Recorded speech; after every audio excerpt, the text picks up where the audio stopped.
Welcome, friends, family, phantoms, crew, and new listeners. Secure your tinfoil hats, buckle down tight, and hold on loosely as we soar over the rocky tops of the La Platas on a Rocky Mountain high, get sucked into the vortex of the Four Corners, and settle down snugly at mile marker 420 in colorful Colorado. It is Saturday, October 1st, Sunday, October 2nd, for those of you across the pond and beyond. Good morning, good afternoon, and good evening to you, and welcome to We Are Paradox Media's Late Night in the Rockies. I hope you guys have had an awesome weekend so far. Hope you've been taking it easy. Mine's been pretty crazy and willy-nilly so far. Hello, beautiful sister Sandra. But yes, we got a lot of things going on in our life at the moment, but it shall prevail in the end. What's meant to be is meant to be, and we got a lot of family coming in once more into the area. It's been like family time the whole month, which is really awesome. I really love having family around. I don't know about you guys, but ever since COVID, I'm pretty hermetized. I enjoy my time at home. I enjoy my time alone. And I don't know, but it's awesome to see all of those wonderful faces. Dave's still hanging in there, but to be honest with you guys, it's really not looking good. And like I was saying, one of the last shows, just talking with him, it kind of felt like he was ready and at peace with things, and so I don't know. I feel bad that I'm not sad. I'm gonna miss the Omri little asshole, but no, I feel like he was really at peace with things. So I'm not sad with it. You know, had some more things to do, some more things on his bucket list or whatnot.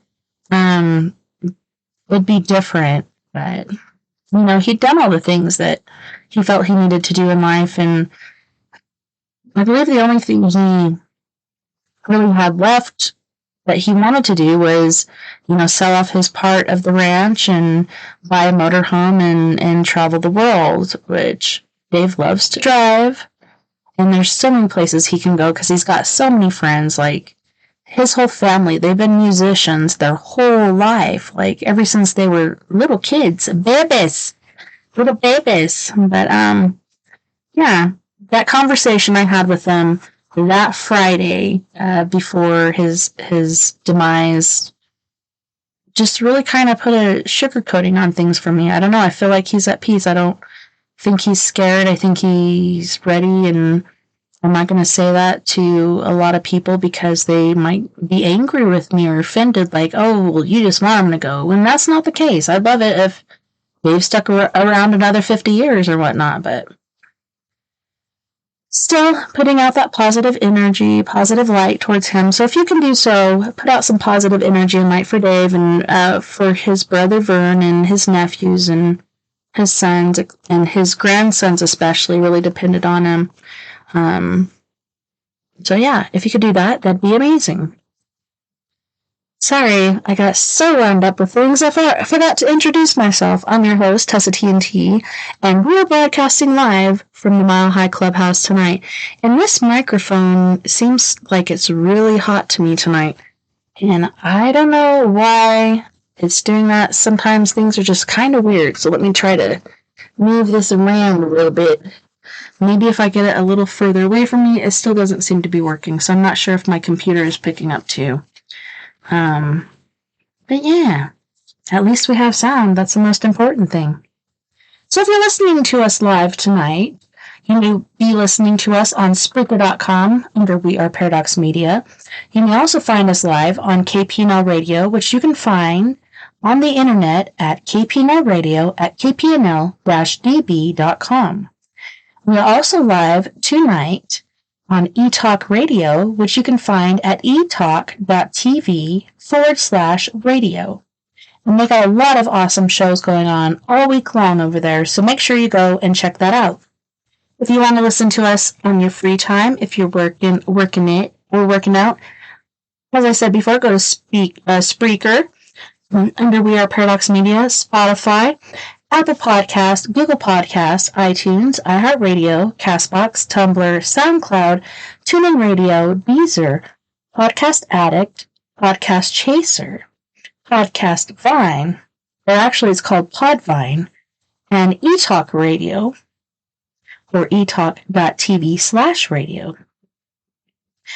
We're still working on the Amazon thing, but, I don't hear a lot of things about Amazon lately, so I'm kind of really not surprised. Please make sure you mosey on over to our YouTube channel under We Are Paradox Media. Make sure you subscribe, like any video that you've listened to, and leave us any comments as far as, I like this, I didn't like this, etc., etc.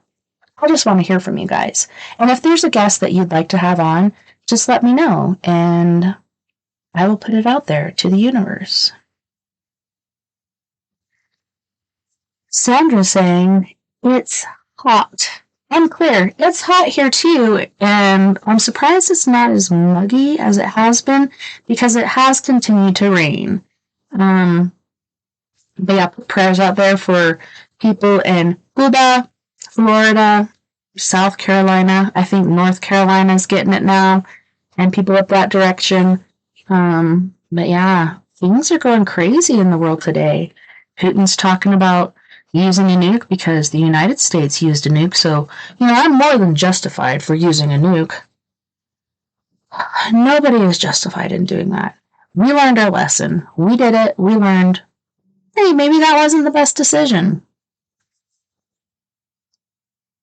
He doesn't realize, or maybe he does and he doesn't care because he's at a certain age, but if he does that, it's really going to cause some issues, not only for Ukraine, for Russia and everybody else in Europe and the whole world. You think it's bad now, just wait for that.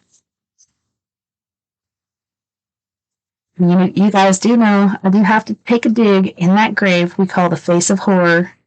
I've been taking part in this contest, I almost said concert, this contest called the Face of Horror, and somebody was talking about, didn't they do that, the last few years? This is the very first Face of Horror that they have done, and, I don't know, I just happened upon it a few days before the deadline was, and I was like, well, shit, I love horror movies, I love scary movies, I grew up on scary movies. I still fall asleep to scary movies. And so I was like, shoot, why not? Let me sign up. So I did. And I was surprised. At first I was 5th. Then I went to 3rd, I believe. And then I went to 1st. I was there for a little bit. Then back to 2nd, then back to 3rd.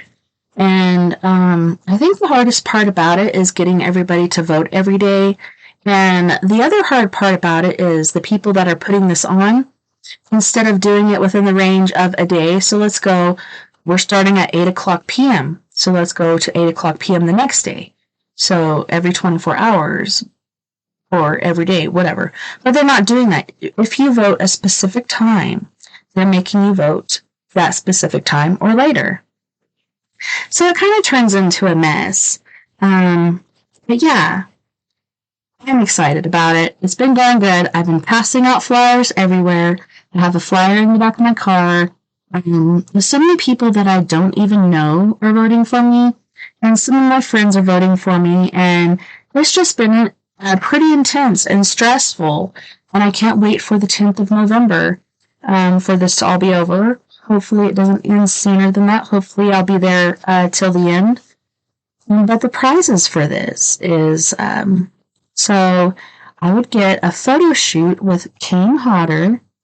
So I get to go head to head with a man. I'm actually wearing a t-shirt right now with him on it that says, I wish it was Friday. And then I get a 2-page spread. Perhaps we should call it a centerfold. I don't know. That would be in Rue Morgue magazine. And then I would get a 2-night stay at Buffalo Bill's house. I don't know, Clarice, if you've heard of Buffalo Bill's house, but that's where, you put the lotion on the skin or else you get the hose again. And they actually, supposedly rebuilt the well, but I like the way they did it because I was like, really, they did? And I was thinking about, because I do security and stuff, thinking about what if somebody fell into that well? Like, what sort of lawsuit would that be? It's only as half as deep as it would be in the first place, but still, it's still deep enough. If you fell into it, you could hurt yourself if you landed just right. But I love that they did that because everybody's going to be like, well, where's the well? Maybe he got that question so many times, he's like, well, shit, let's just build one. And then the grand prize, if I make it, and I keep saying if, and then I'll stop myself and say, when I win this, I will win, the major part of it is $13,000. So, I'm pretty excited about it.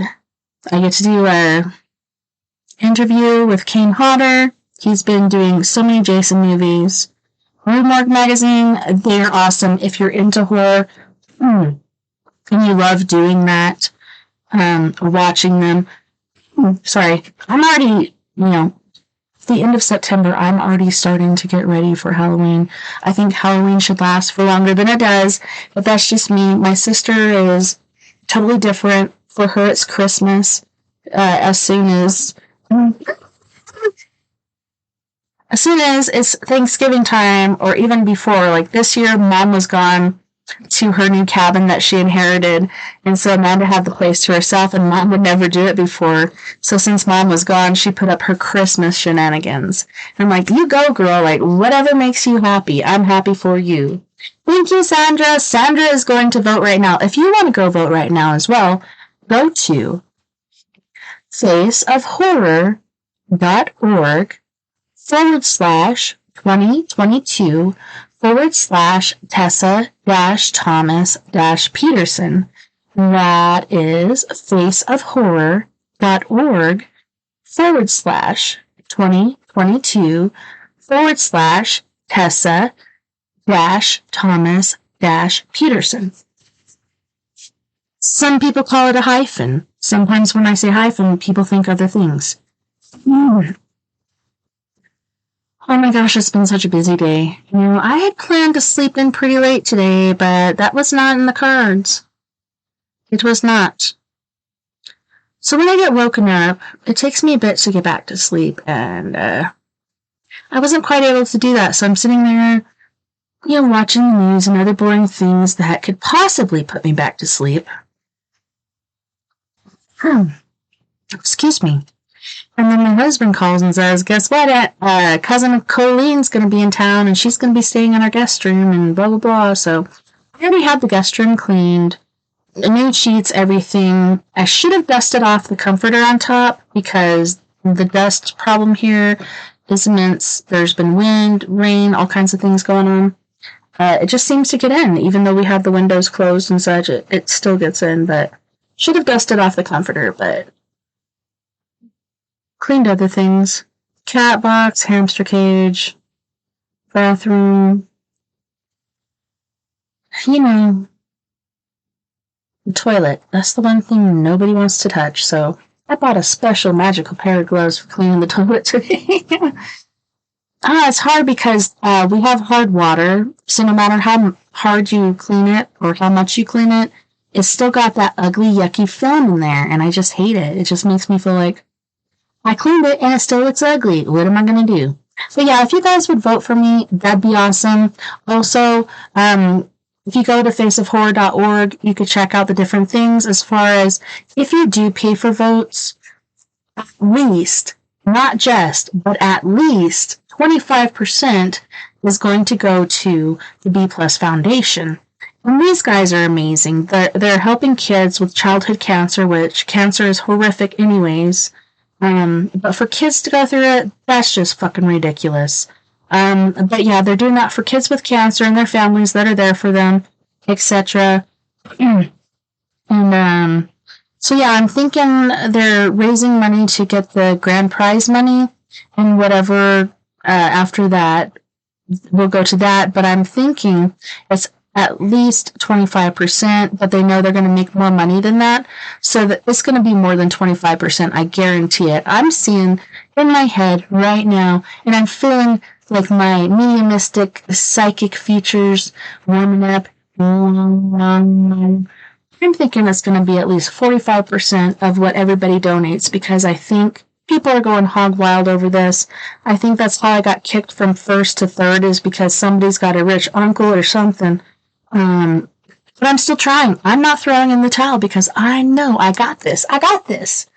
Like I said, right now I'm wearing my Jason shirt, and I got my nice looking machete earrings with blood dripping off. I look amazing right now. I wish you guys could see me. On that note, I'm hoping to get the video going soon, and that's a big part of eTalk Radio, is to have some video going. Which, when we had Periscope, we used to do that, but since Twitter took over Periscope, everything's been kind of fucked, and it's hard to get anything on YouTube without somebody else doing it, and I've tried so many different things, and it just doesn't work for me here in Bayberry. Some people call it Baytucky, but I like to call it Bayberry. Bayberry, Colorado. Although it's Bayfield, and I love this place. I'm never going to leave the area, but yeah, pretty sure I'll stay in Baytucky, aka Bayberry, aka Bayfield, for the rest of my life. So tonight, you guys have the wonderful treat of hanging out with me. I'll be reading you a new story. We have Mary Shelley's Frankenstein, and it's the 1st of October, and I'm just like, what's more perfect than that? Yes, Dracula. That was a very good one. I like that one very much. But I'm thinking Mary Shelley's Frankenstein, that's going to be even better. I'm excited because I've never read it. I've seen so many different variations of the movie. So I'm like, what are we in for? I'm super stoked. And then after that, so I'm not sure. We'll see how it feels. Generally, I'll do 2 hours of the book and 1 hour of Reddit. But if it ain't jiving or is feeling kind of slow, I might do 2 hours of Reddit. I was even considering starting off with Reddit and ending with Mary Shelley's Frankenstein, but alas, here we are. Man, this feed just doesn't look like it used to. So it used to say, it wouldn't even say you had comments as long as you have the messages open.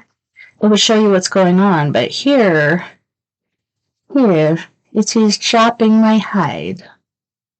So it says there's 4, but I see them all, so I'm ridiculous.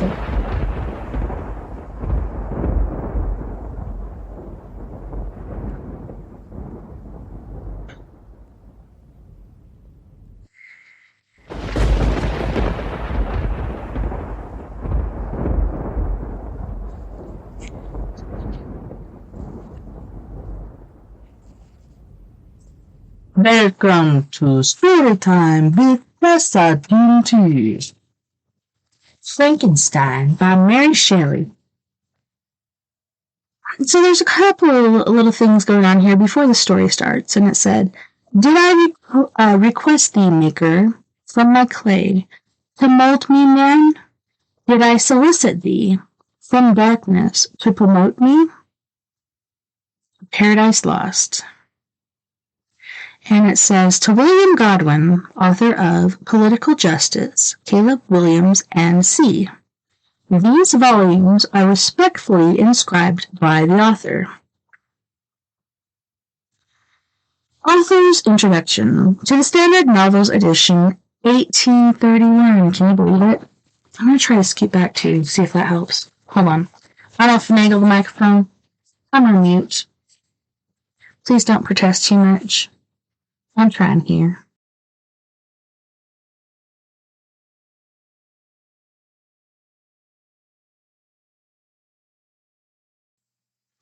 Hopefully this will be better.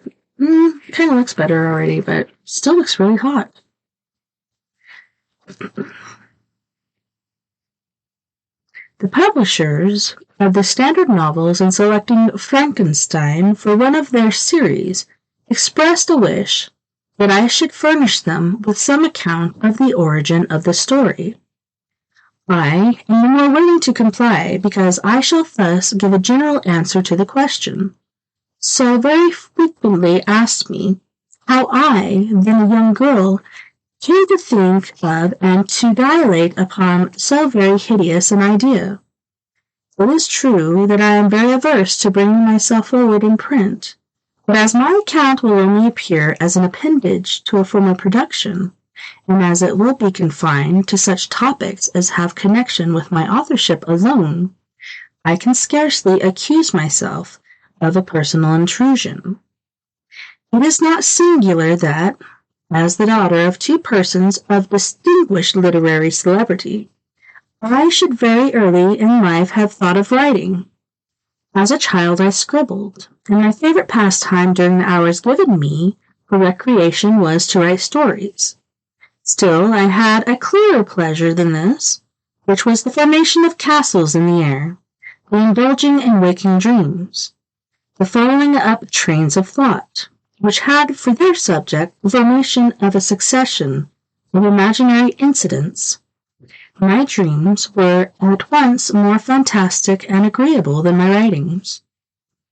In the latter, I was a close imitator, rather doing as others had done than putting down the suggestions of my own mind.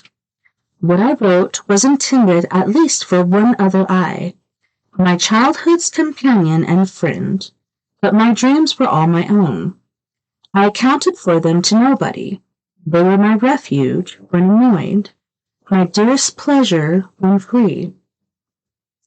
I lived principally in the country as a girl, and passed a considerable time in Scotland. I made occasional visits to the more picturesque parts, but my habitual residence was on the blank and dreary northern shores of the Tay, near Dundee. Blank and dreary, on retrospect I call them. They were not so to me then. They were the every of freedom, and the pleasant region where unheeded I could commune with creatures of my fancy. I wrote then, but in a most commonplace style. I was beneath the trees of the grounds belonging to our house, or on the bleak sides of the woodless mountains near, where my true compositions, the airy flights of my imagination, were born and fostered. I did not make myself heroine of my tales. Life appeared to me too commonplace an affair as regarded. I could not figure to myself that romantic woes or wonderful events would ever be my lot, but I was not confined to my own identity, and I could people the hours with creations far more interesting to me at the age than my own sensations. After this, my life became busier, and reality stood in place of fiction. My husband, however, was from the first very anxious that I should prove myself worthy of my parentage and enroll myself on the page of fame. He was forever inciting me to obtain literary reputation, which even on my own part I cared for then. Though since I have become infinitely indifferent to it. At this time he desired that I should write, not so much with the idea that I could produce anything worthy of notice, but that he might himself judge how far I possessed the promise of better things hereafter. Still, I did nothing. Traveling and the cares of a family occupied my time. Excuse me. And study in the way of reading or improving my ideas and communication with his far more cultivated mind was all of literary employment that engaged my attention. In the summer of 1816, we visited Switzerland and became the neighbors of Lord Byron. At first, we spent our pleasant hours on the lake or wandering on its shores, and Lord Byron, who was writing the third canto of Childe Harold, was the only one among us who put his thoughts upon paper. These, as he brought them successfully to us, clothed in all the light and harmony of poetry, seemed to stamp as divine the glories of heaven and earth, whose influences we partook with him. But it proved a wet and genial summer. An incessant rain often confined us for days to the house. Some volumes of ghost stories, translated from German into French, fell into our hands.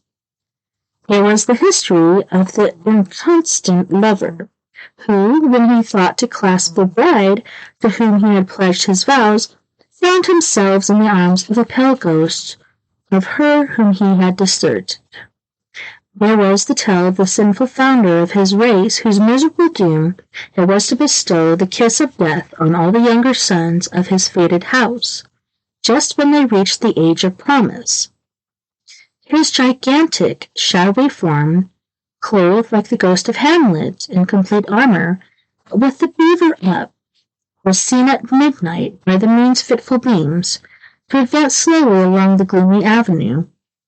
The shape was lost beneath the shadow of the castle walls, but soon a gate swung back. The step was heard, the door of the chamber opened, and he advanced to the couch of the gloomy youths, cradled in healthy sleep. Eternal sorrow sat upon his face as he bent down and kissed the forehead of the boys, who from that hour withered like flowers snapped upon the stalk. I have not seen these stories since then, but their incidents are as fresh in my mind as if I had read them yesterday. "We will each write a ghost story," said Lord Byron, and his proposition was acceded to. There were 4 of us. The noble author began a tale, a fragment of which he printed at the end of his poem of Mazeppa. Shelley, more apt to embody ideas and sentiments in the radiance of brilliant imagery, and in the music of the most melodious music verse that adorns our language. Then, to invent the machinery of a story, commenced one founded on the experiences of his early life. Poor Polidori had some terrible idea about a skull-headed lady who was so punished for peeping through a keyhole. What to see, I forget. Something very shocking and wrong, of course. But when she was reduced to a worse condition than the renowned Tom of Coventry, he did not know what to do with her and was obliged to dispatch her to the tomb of the Capulets, the only place for which she was fitted. The illustrious poets also, annoyed by the platitude of prose, speedily relinquished their uncongenial task. I busied myself to think of a story to rival those which had excited us to this task, one which would speak to the mysterious fears of our nature and awaken thrilling horror, one to make the reader dread, to look round, to curdle the blood, and quicken the beatings of the heart. If I did not accomplish these things, my ghost story would be unworthy of its name. I thought and pondered vainly. I felt that blank incapability of invention, which is the greatest misery of authorship, when all nothing replies to our ancient invocations. "Have you thought of a story?" I was asked each morning, and each morning I was forced to reply with a mortifying negative.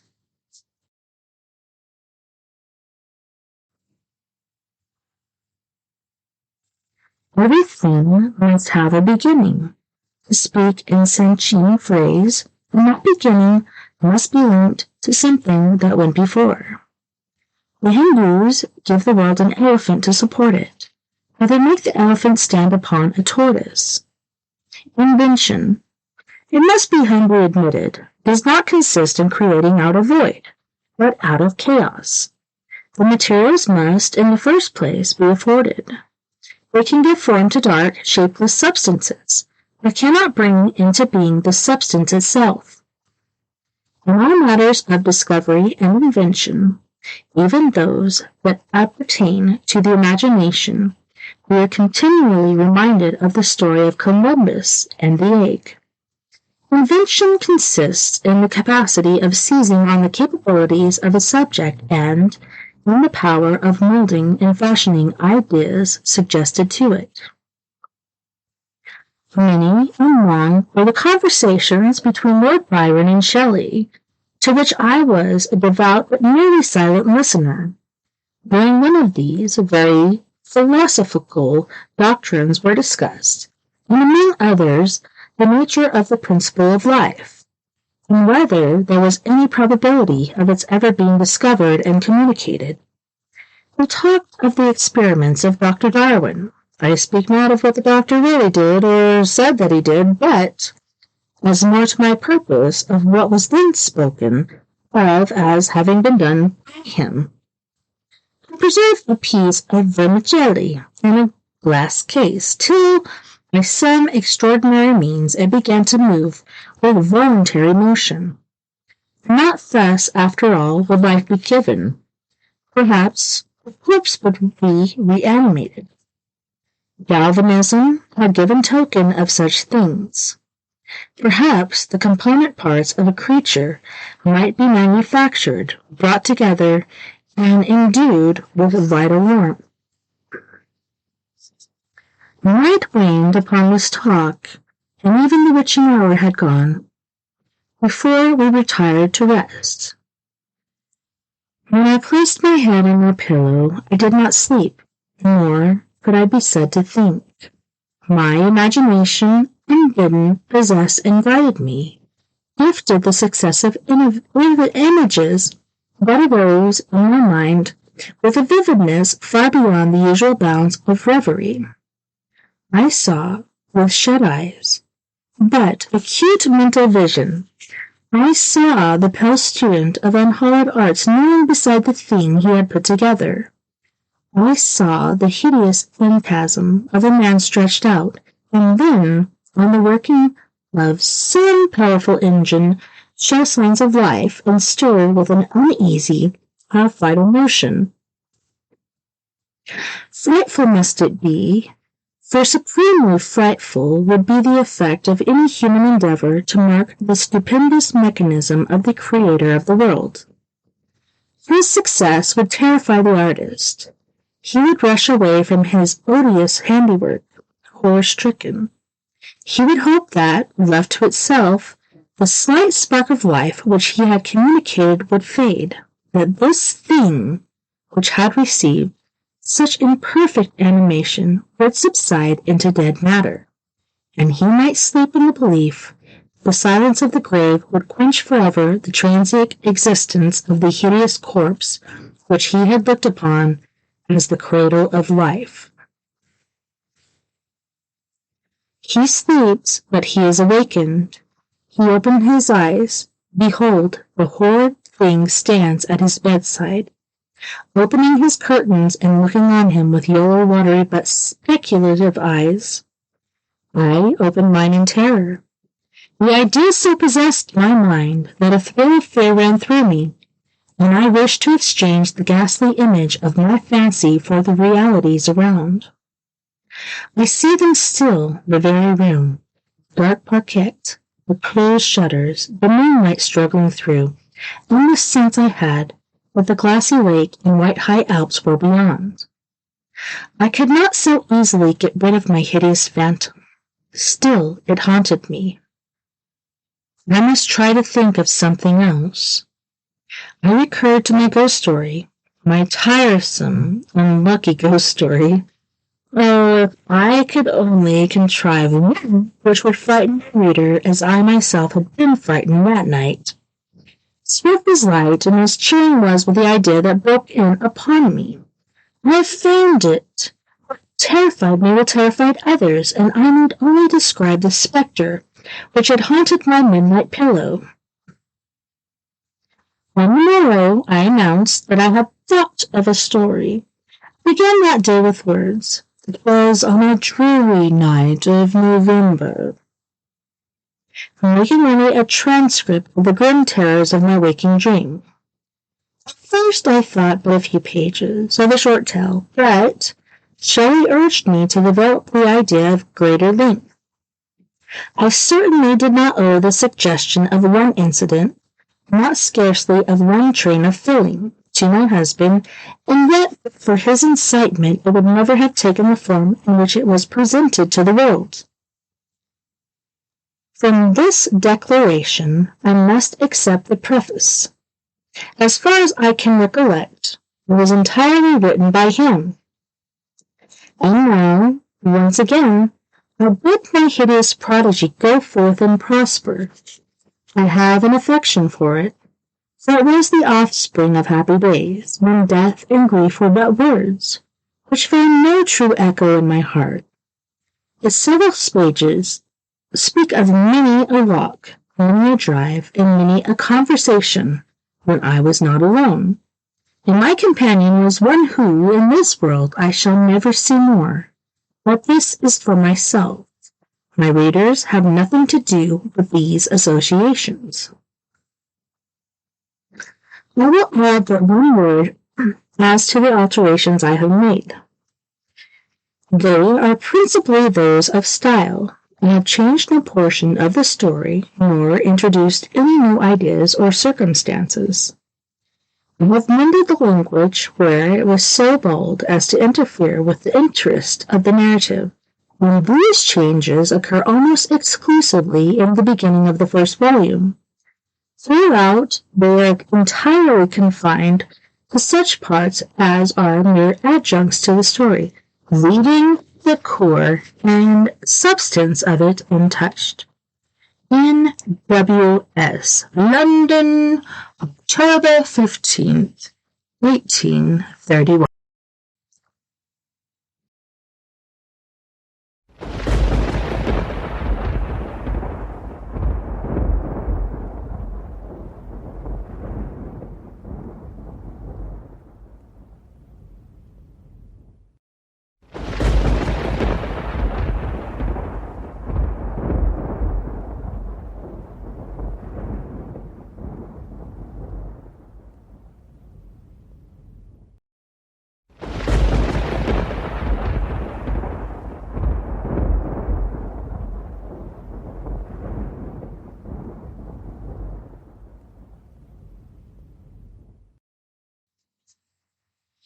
I need to find, I'm thinking a better lightning sequence for my story times, because pressing the button repeatedly, it just doesn't coagulate correctly for me.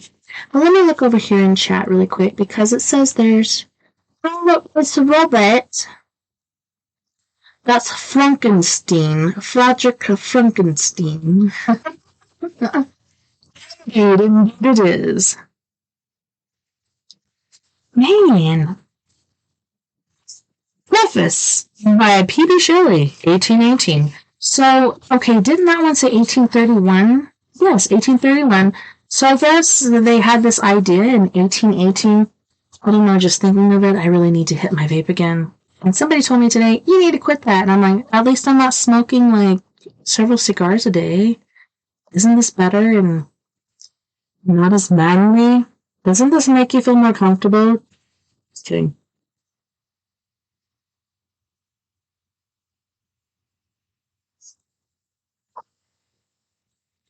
I really do enjoy it much more because I don't feel like I stink as much. I don't know. The smoking period is not good.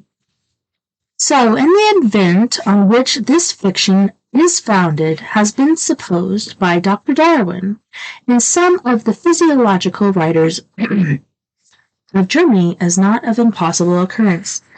Hopefully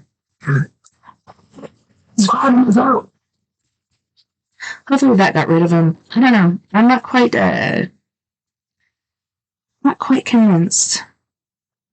I shall not be supposed as according to the remotest degree of serious faith to such an imagination, yet, in assuming it has the basis of a work of fancy, I have not considered myself as merely weaving a series of supernatural terrors. The event on which the interest of the story depends is exempt from the disadvantages of the mere tales of spectres or enchantment. It was recommended by the novelty of the situation which it develops and, however impossible as a physical fact, affords a point of view for the imagination for the delineating of human passions more comprehensive and commanding than any which the ordinary relations of existing events can yield.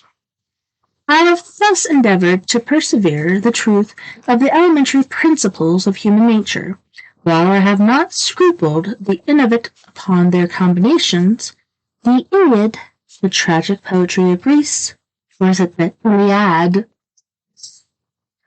Shakespeare in The Tempest and The Midsummer Night's Dream. Oh, I love that one. And most especially Milton in Paradise Lost.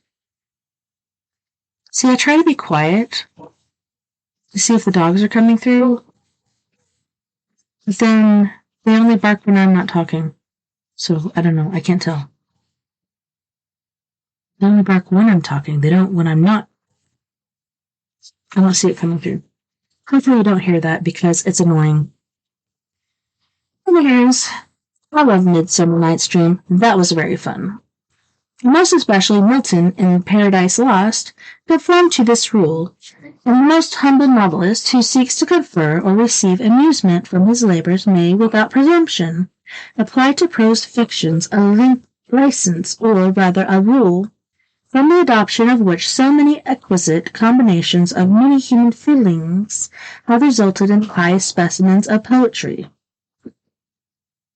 The circumstance on which my story rests was suggested in casual conversation.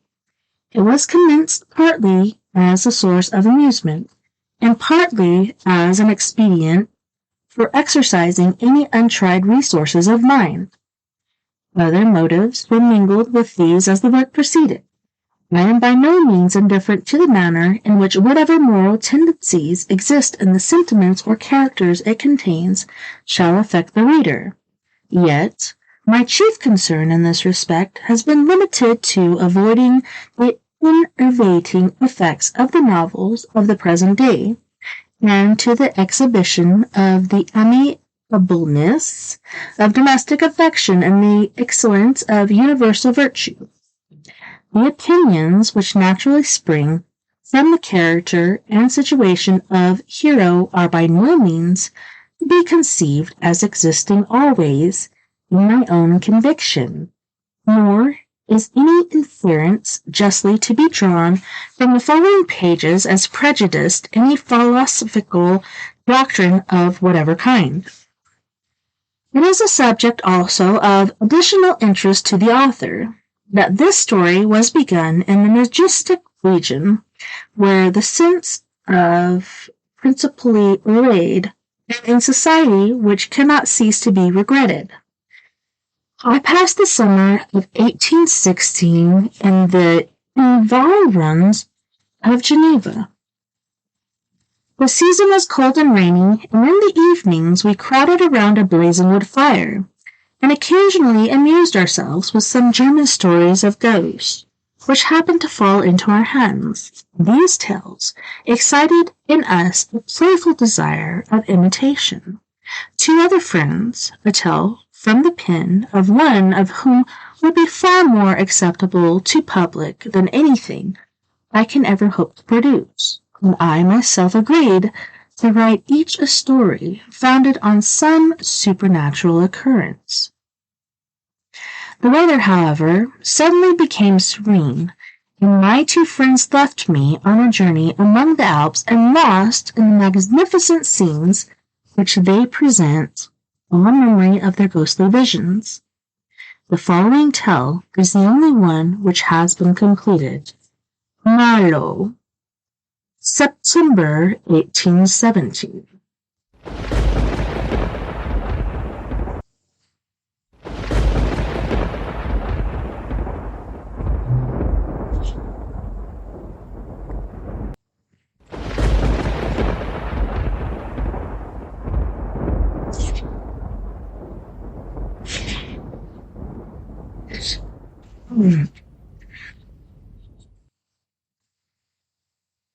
Letter 1 to Mrs. Saville, England.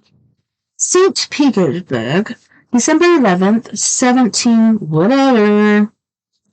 dash. You will rejoice to hear that no disaster has accompanied the commencement of an enterprise which you have regarded with such evil forebodings. I arrived here yesterday, and my first task is to assure my dear sister of my welfare and increasing confidence in the success of my undertaking. I am already far north of London, and as I walk in the street of Petersburg, I feel a cold northern breeze play upon my cheek, which braces my nerves and fills me with delight. Do you understand this feeling? This breeze, which has traveled from the regions towards which I am advancing, gives me a foretaste of those icy climes. Inspirited by this wind of promise, my dreams become more fervent and vivid. I try in vain to be persuaded that the pole is at the seat of frost and desolation. It ever presents itself to my imagination as the region of beauty and delight.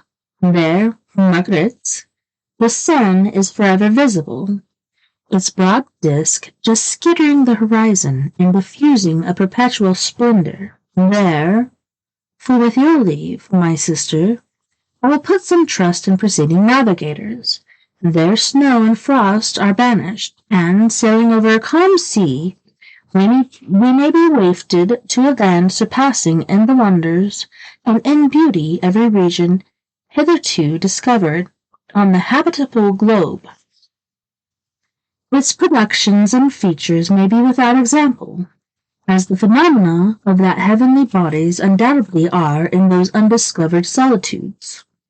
What may not be expected in a country of eternal light, and may there discover the wondrous power which attracts the needle.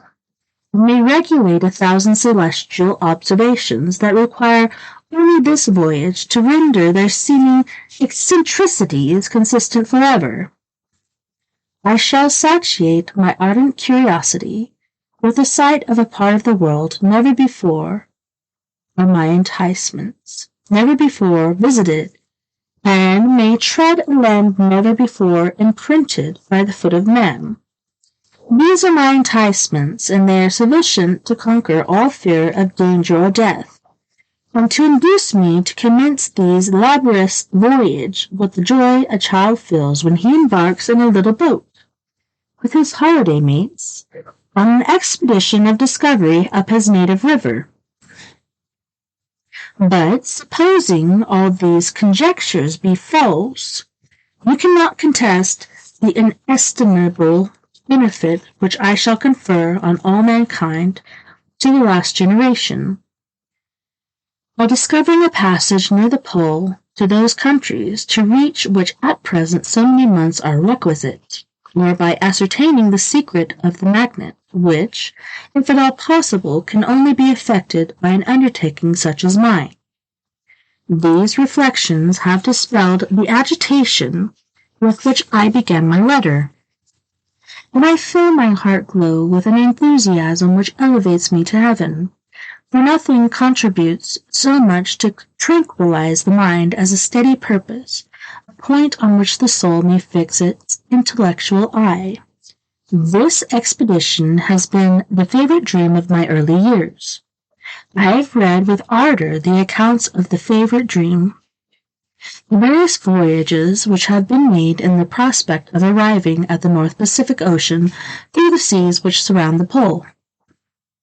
You may remember that a history of all the voyages made for purposes of discovery composed the whole of our good Uncle Thomas's library. My education was neglected, yet I was passionately fond of reading.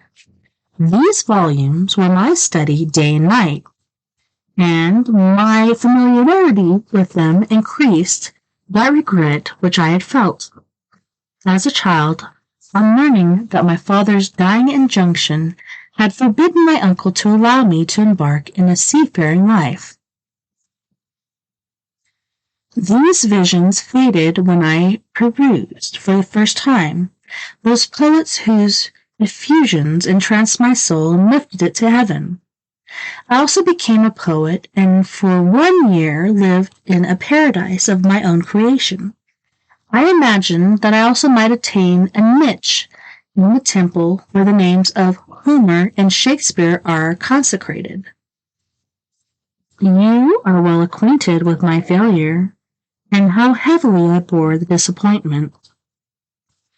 But just at that time I inherited the fortune of my cousin, and my thoughts were turned into a channel of their earlier bent. 6 years have passed since I resolved on my present undertaking. I can even now remember the hour from which I dedicated myself to this great enterprise. I commenced by inuring my body to hardship. I accompanied the well-fishers on several expeditions to the North Sea. I voluntarily endured cold, famine, thirst, and want of sleep. I often worked harder than the common sailors during the day, and devoted my nights to the study of mathematics, the theory of medicine, those branches of physical science from which a naval adventure might derive the greatest practical advantage. Twice I actually hired myself as an undermate in a Greenland whaler and acquitted myself to admiration.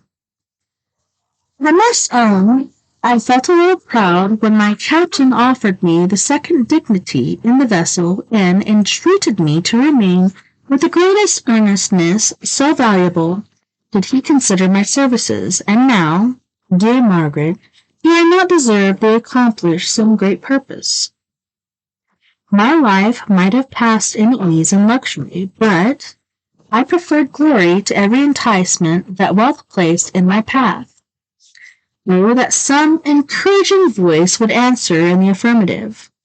My courage and my resolution is firm, but my hopes fluctuate, and my spirits are often depressed. I am about to proceed on a long and difficult voyage, the emergencies of which will demand all my fortitude. I am required not only to raise the spirits of others, but sometimes to sustain my own when theirs are failing.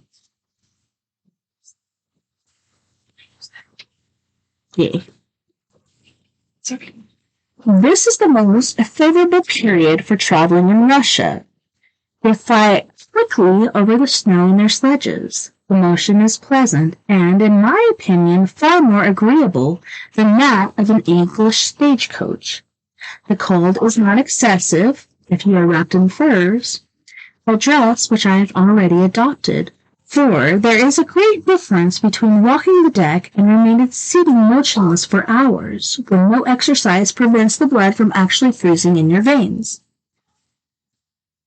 I have no ambition to lose my life on the post road between St. Petersburg and Archangel.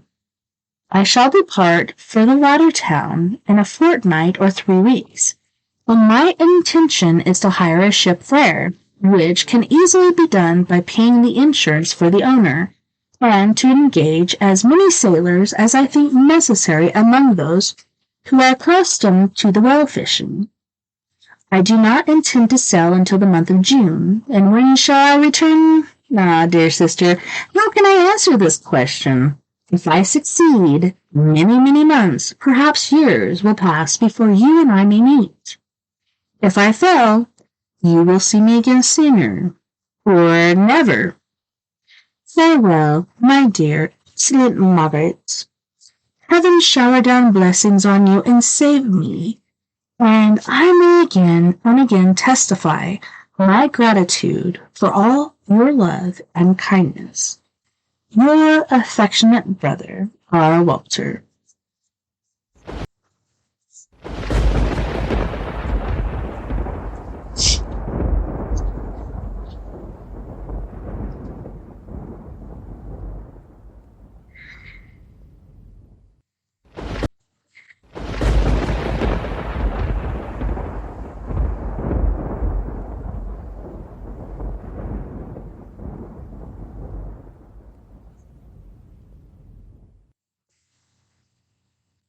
On that note, boys and girls, you know what time it is.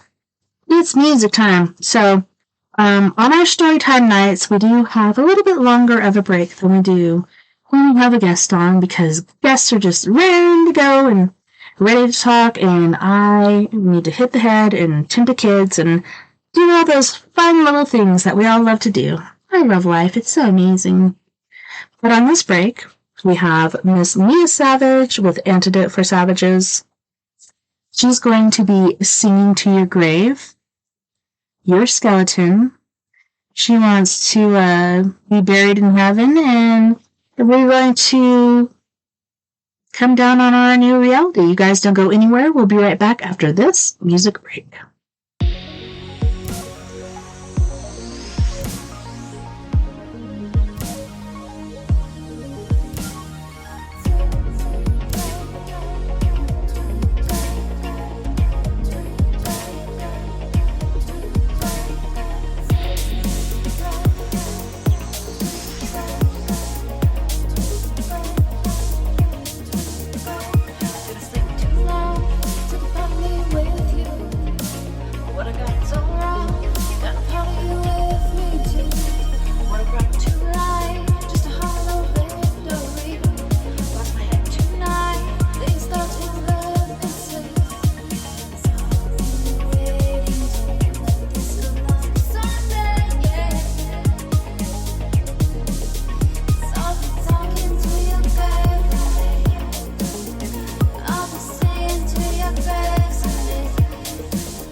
Just kidding. It's not the end of the show. No, I'm sorry. I got really distracted just now. It's amazing because, oh my goodness, I was just looking at the results, and so Mackenzie Thomas is my number one voter. That is my very first spawn. Thank you, very first spawn, for supporting your mother. I appreciate it so much. And then Tonya Berg right now just got, okay, so I guess they're doing 2 times votes because it says voted 2 times for a total of 110 votes. Last voted 12 hours ago, and I've been so busy all day, I haven't even been stalking it like I have in the past. You guys, I admit it, I've been totally obsessed with this whole thing because this is like my dream come true. I don't know if you guys know, but when I was a kid, my dad, he tried to join the army, tried to do other things, but he got in a little bit of trouble when he was a kid. So he did some jail time. Therefore, they're like, nope, sorry, you can't join the military. It's like, seriously? Come on, give my dad a break. But instead, he actually went into videography, and he became the movie maker of our family, and I started doing that with him when I was 13. Not only did I start doing it when I was 13, like I started doing the videography and started doing the editing, everything like that. But as a kid, back in Arkansas, in Salem Springs, we used to do our own horror flicks. We'd make our own movies. We'd do it at the house. It had some vampire stuff going on. We'd go to Lake Weddington. We'd do videos there. It was amazing. It was an awesome way to spend family time. And I'm so sad because after my mom died, we took those things with us from Arkansas all the way to Miami, Florida. And my dad took my mom's death, and we all did, but my dad loved her so much. He took her death really hard. So we ended up losing those movies, which really, really hurts my heart. I'm wondering, maybe I should put an ad out in Miami and be like, hey, did anybody get these? Maybe somebody still has them. Wouldn't that be awesome? But I'm kind of afraid, like, maybe it all just went into the dumpster. But maybe somebody found it and got to partake of those videos. And yeah, Tanya, oh my gosh. Thank you so much, Tonya Berg, for voting for me. Oh my goodness, 110 votes. Holy shnikes. And then Catherine, she's been one of my number one supporters from day one. Miss Mia, who we just heard on the musical break, and my husband, Vern, all my number one. Also Whitney, she's been helping out too, as she can. And then my niece Cheyenne, my daughter Mackenzie again, Mia. Don't forget, if you do pay for votes, don't forget to go back and get your free votes, because you get your free votes free every day. If you verify with your credit card, you get 2 votes. If you verify through Facebook or some other means, you get 1. And Robert Fry, thank you so much for voting for me. You're making me feel kind of cheeky over here. Erica O'Connell, she used to be one of my old roommates. We haven't talked for years. Oh my gosh, it's been over 10 years. Mr. Moss from Scotland, if I win, you better be ready. Me and my sister are going to come knocking at your door and looking for a TNP. But yeah, I'm so super excited. Oh my goodness. So now I got to scroll up here really quick. So I always look at, it says to Stock Gym. So Stock Gym. So I go in Stock Gym and I look at who's voted, what's going on. It only lets me see so many. And then there's a button where I can click. Push. Oh, still on third. Man, and that was a lot of votes. Tanya, thank you so much for that.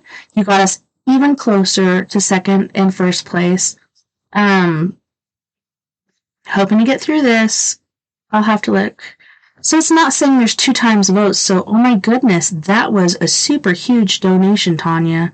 Holy shnikes. I am so grateful. Thank you so much for believing in me. If you guys would like to go and vote, as Tanya did, and Jim and Sandra and Robert, I believe even my friend Jato, my favorite To, voted for me today. She's my friend. Hey, all you have to do is go to faceofhorror.org/2022/Tessa-Thomas-Peterson. That is faceofhorror.org/2022/Tessa /Tessa-Thomas-Peterson. I'm feeling kind of a clumps. I'm amazed. Holy shnikes. Thank you so much, Tanya. Holy shnikes. I gotta send you some kind of basket or take you on a ghost hunt or something. I don't know if you're in this area, but if you're in my area, me and my niece Cheyenne are going to go on a ghost hunt on Monday, and if you'd like to join us, you're more than welcome, Miss Tanya Berg, to come and join us, because, yeah, we need to let loose and let our freak flag fly and go talk to some spirits and ghosts. And I'm thinking I'm going to buy some flowers, because every time I go to this cemetery, I feel so bad for these graves that are unmarked. It's like they don't know who these people are, and I'm like, how can somebody be buried here and nobody knows who it is? So, I don't know. I'm going to buy some flowers for that. We're going to do some ghost hunting. It's going to be epic. Sorry, guys, I can't do a Facebook Live. I'm grounded because I posted a thing about gas prices being high, and I hope they're not as high as, and then it cut to a picture. I didn't even know who it was when I posted it. It just looked like a guy that was really comfortable in the bathtub with mostly smoked joint hanging out of his mouth, and he's covering his nipples. You can't even see his nipples. And they said it was sexual violence, and come to find out it was Joe Biden's son. I didn't know that. I didn't know. I swear to God, I didn't know until I showed it to my husband. I'm like, why would they say that this is sexual violence? He's like, you don't know who that is? And I'm like, no, I don't know who that is. He's like, that's Joe Biden's son. Oh, it's all making sense now. Now I understand. It's all political. Yes. Thanks, VC Book. So yeah, I can't do any Facebook Lives or any sort of advertisements for 22 days. I think we're down to 21 now. And guess what? It's October 1st. It's 30 more days till Halloween. What are you going to dress up as? I went batshit crazy. Like, I have a problem. Spirit of Halloween in my area. I've spent at least $200 there within the last 3 weeks. I'm feeling kind of bad, but I went through it, and I looked, and the only place I went overboard was earrings. So I got a pair of ghost earrings. I got a pair of earrings that are machetes with blood on them with little blood drops. I got a pair of earrings that looks like a little skeleton in a casket. I got some earrings that are dangly hoops. They're not just hoops, they're dangly hoops. And they have a crescent moon, and it looks like an opalescent stone in the middle. Robert might like these, but he might not, because I'm pretty sure these aren't real opal. These are just, man-made or whatever opal. And then I got a pair that are sugar skulls, and that's for my sugar skull dress that I wore this year. So you're going to see me dress up a lot during this contest time. And since I can't do Facebook Live, guess what? I'm going to find a way around, and I'm going to go over to TikTok. Now that I've talked to my kids and learned a little bit more about it, you don't just get 30 seconds. You can do 1 minute or a live or whatever. So we're going to do some videos there. I'm going to upload it to my phone. Then I shall share it on Facebook as well as Twitter and wherever else I can. I'm seeing another comment over here. Biden. Well, for you, Robert, it is the 2nd of October, but for us over here in America, it's still the 1st, so for us it's the 1st. So we got 30 days. You got 29. Good on you. You get to hit Halloween a day early, but yeah, I'm super stoked. Man, I got let's use the Dave word, a plethora of costumes that I shall be wearing. And I'll be doing some videos, and Lily, she's dancing around. I just love her spirit. I'm like, girl, we gotta do a video together because you're so much fun, and if we did a video together, could you imagine how many hits we get? And when I see these videos of people saying, look, man, don't share videos or pictures of your kids because people are, playing with themselves to it. And I'm like, dude. If she wants to do a video with her mom, she'll do a video with her mom. Otherwise, I'm not going to force her. She was begging me last night to do it. And I'm like, no, we have to wait. at least till Monday or Tuesday, but we'll see what happens. All right, so coming back to story time with me, TessaTNT, here we are with Frankenstein. Letter 2 to Mr. Seville. Actually, it's Mrs. Seville in England. Archangel, March 28th, 17, whatever. How slowly the time passes here, encompassed as I am by frost and snow. Yet a second step is taken towards my enterprise. I have hired a vessel, and am occupied in collecting my sailors, those whom I have already engaged appear to be men on whom I can depend, and are certainly possessed of dauntless courage. But I have one want which I have never yet been able to satisfy, and the absence of the object of which now I feel as a most severe evil. I have no friend, Margaret. When I am glowing with the enthusiasm of success, there will be none to participate my joy. If I am assailed by disappointment, no one will endeavor to sustain me in dejection. I shall commit my thoughts to paper, it is true, but that is a poor medium for the communication of feeling. I desire the company of a man who could sympathize with me, whose eyes would reply to mine. You may deem me romantic, my dear sister, but I bitterly feel the want of a friend.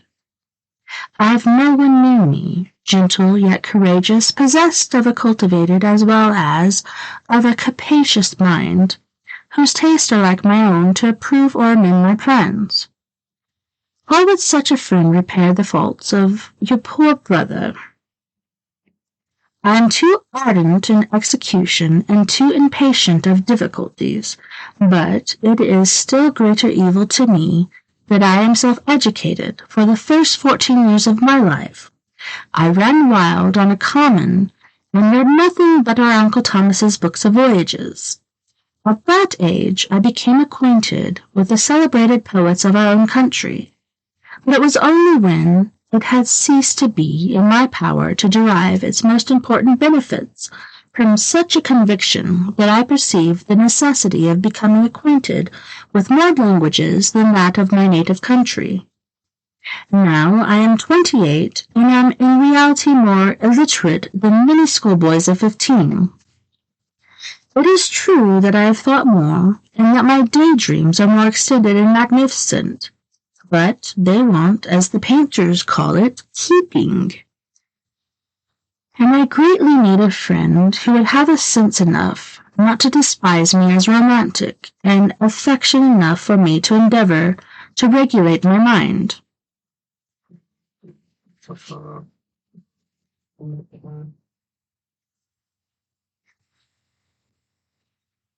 Well, these are useless complaints.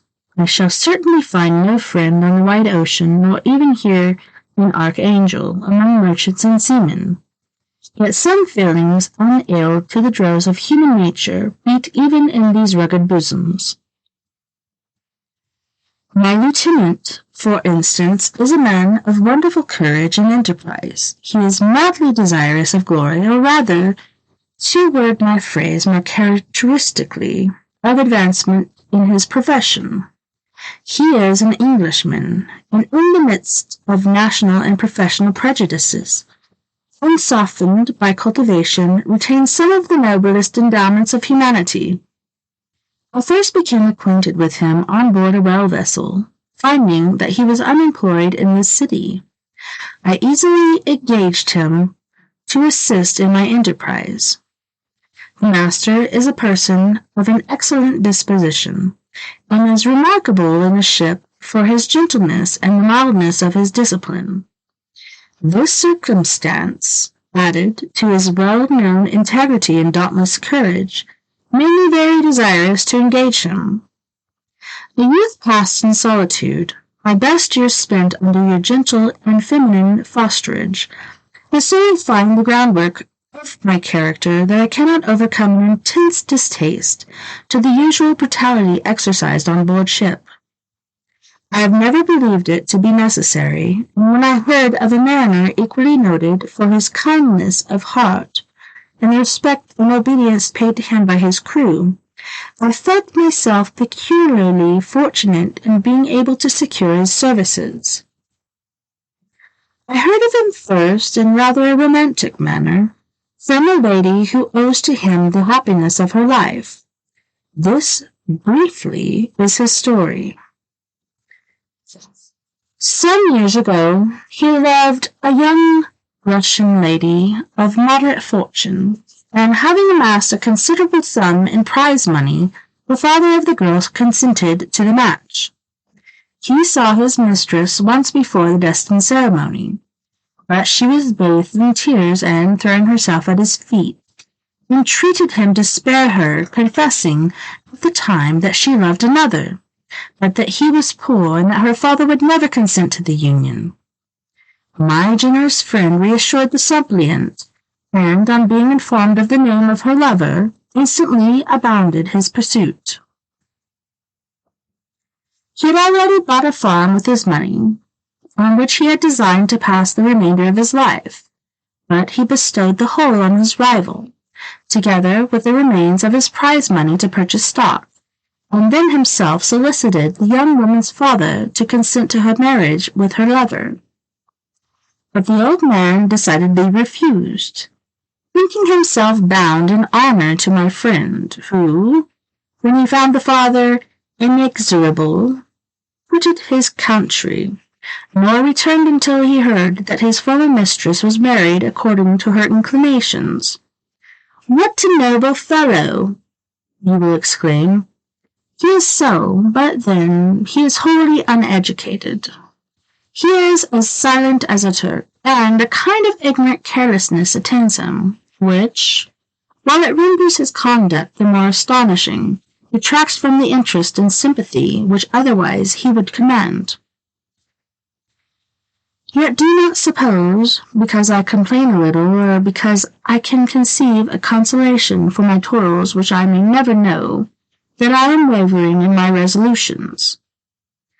Those are as fixed as fate, and my courage is only now delayed until the weather shall permit my embarking.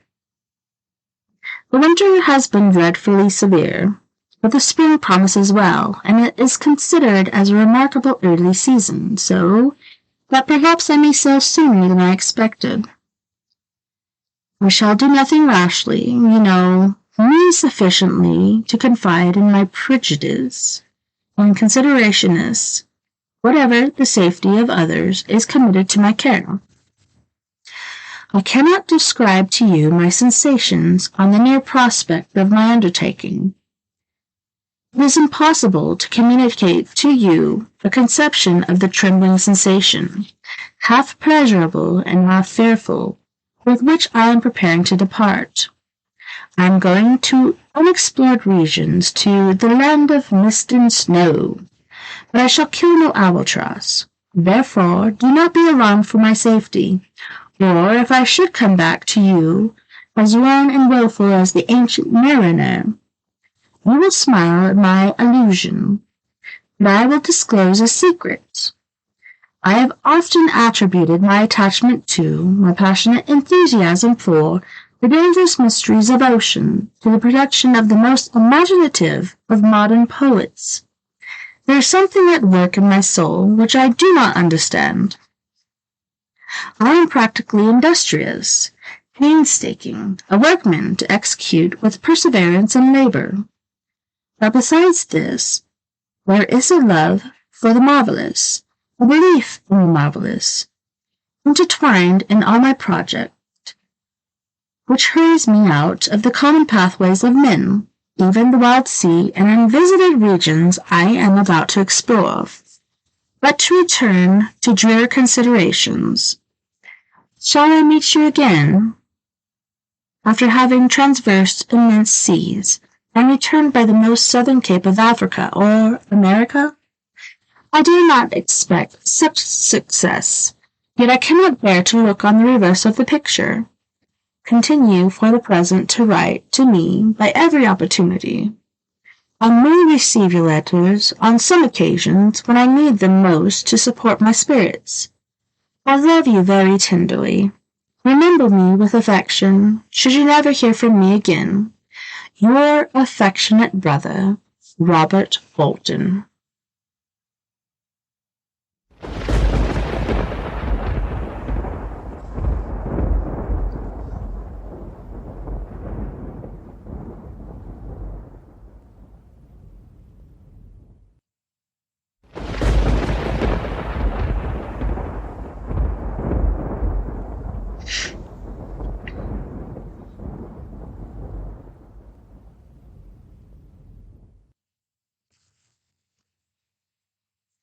Letter 3 to Mrs. Seville, England.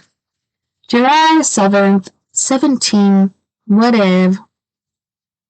My dear sister, I write a few lines in haste to say that I am safe and well advanced on my voyage. This letter will reach England by merchantman now on its homeward voyage from Archangel. More fortunate than I, who may not see my native land, perhaps, for many years, I am, however, in good spirits. My men are bold, and apparently firm of purpose. Nor do the floating sheets of ice that continually pass us, indicating the dangers of the region towards which we are advancing, appear to dismay them.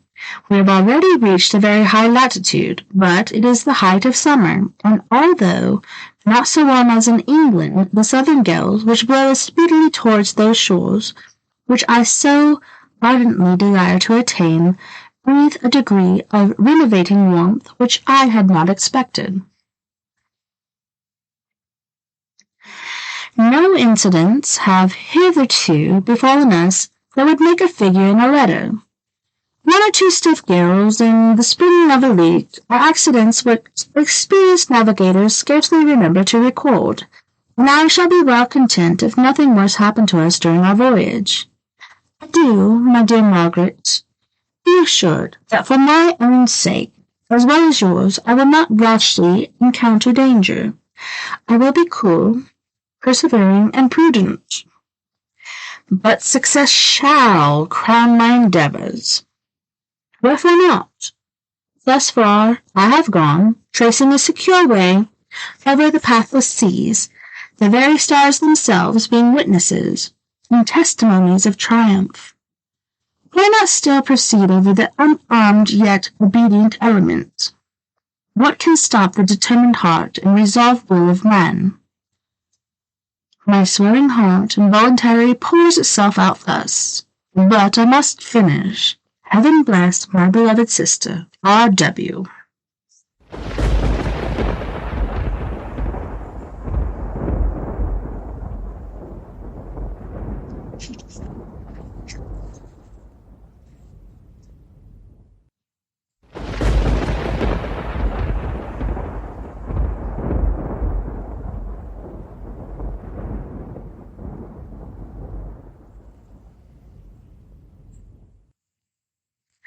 To Mrs. Seville, England, August 15th, 17, whatever.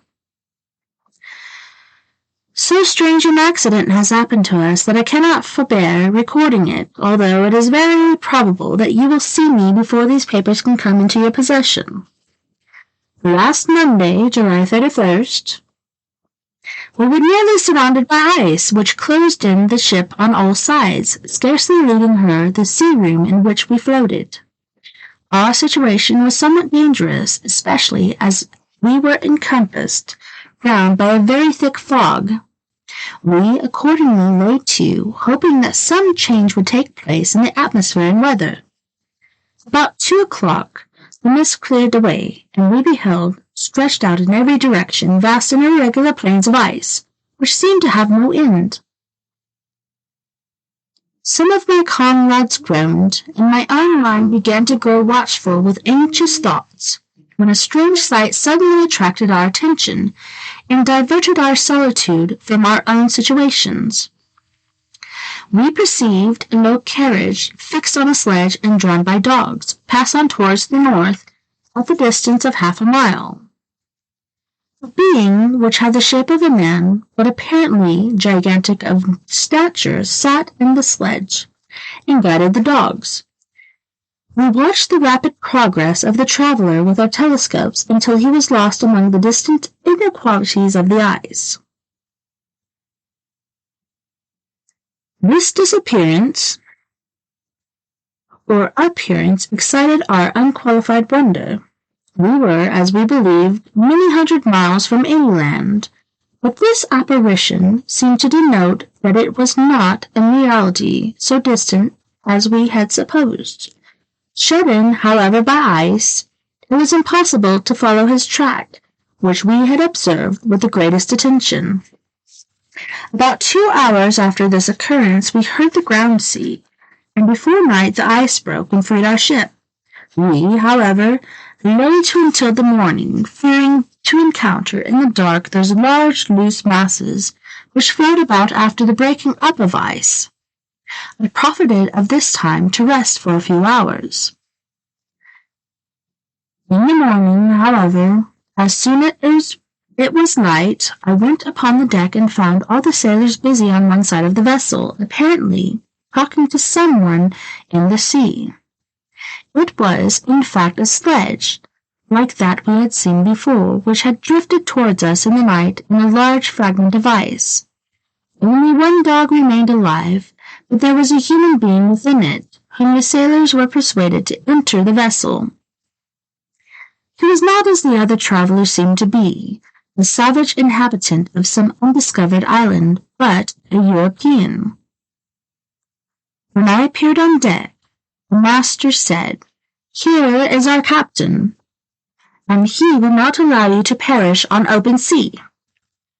On perceiving me, the stranger addressed me in English, although with a foreign accent.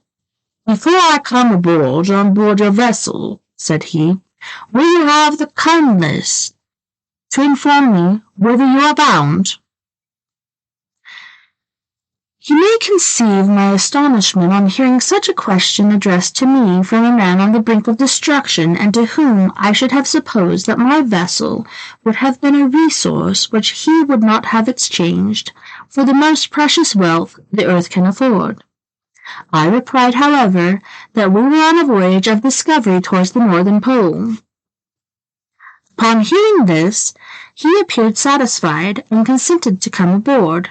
Good God! Margaret, if you had seen the man who thus capitulated for his safety, your surprise would have been boundless.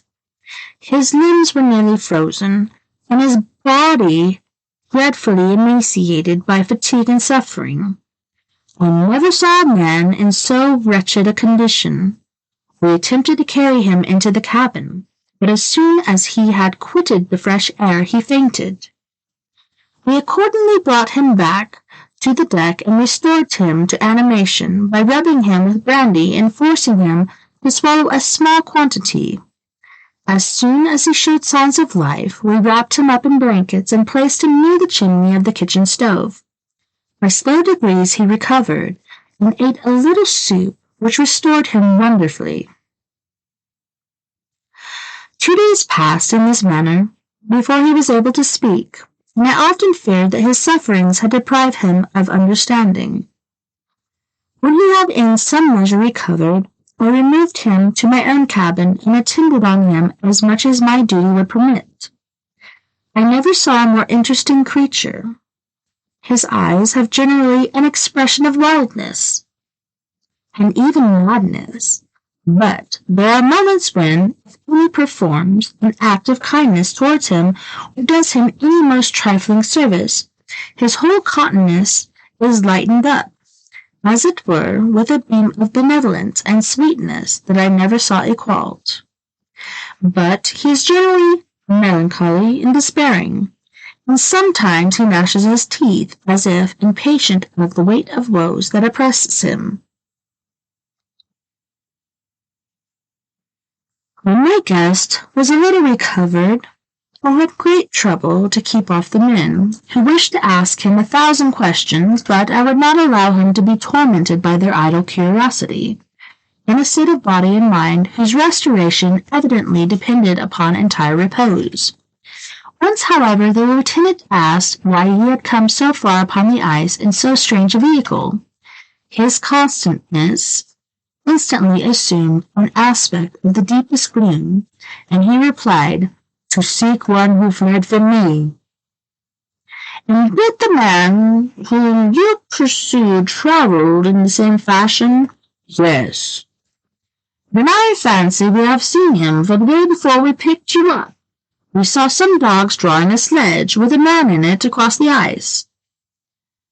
This aroused the stranger's attention, and he asked a multitude of questions concerning the route which the Damon, as he called him, had pursued. Soon after, when he was alone with me, he said, "I have doubtless excited your curiosity, as well as that of these good people, but you are too considerate to make inquiries." "Certainly. It would indeed be impertinent and inhumane in me to trouble you with any inquisitiveness of mine." "And yet you rescued me from a strange and perilous situation. You have benevolently restored me to life." Soon after this, he inquired if I thought that the breaking up of ice had destroyed the other sledge. I replied that I could not answer with any degree of certainty, for the ice had not broken until near midnight, and the traveler might have arrived at a place of safety before that time. But of this I could not judge. From this time I knew a spirit of life animated the decaying frame of the stranger. He manifested the greatest eagerness to be upon deck, to watch for the sledge which had before appeared. But I have persuaded him to remain in the cabin, for he is far too weak to sustain the rawness of the atmosphere. I have promised that someone should watch for him and give him instant notice if any new object should appear in sight. Such is my journal of what relates to the strange occurrence up to the present day. The stranger has gradually improved in health, but is very silent and appears very uneasy when anyone except myself enters the cabin. Yet his manners are so conciliating and gentle that the sailors are all interested in him, although they have had very little communication with him. For my own part, I begin to love him as a brother, and his constant and deep grief fills me with sympathy and compassion. He must have been a noble creature in his better days, being even now in wreck so attractive and amiable. I said in one of my letters, my dear Margaret, that I should find no friend in the wide ocean. Yet I have found a man who, before his spirit had been broken by misery, I should have been happy to have possessed as a brother of my heart. I shall continue my journal concerning the stranger at intervals, should I have any fresh incidents to record.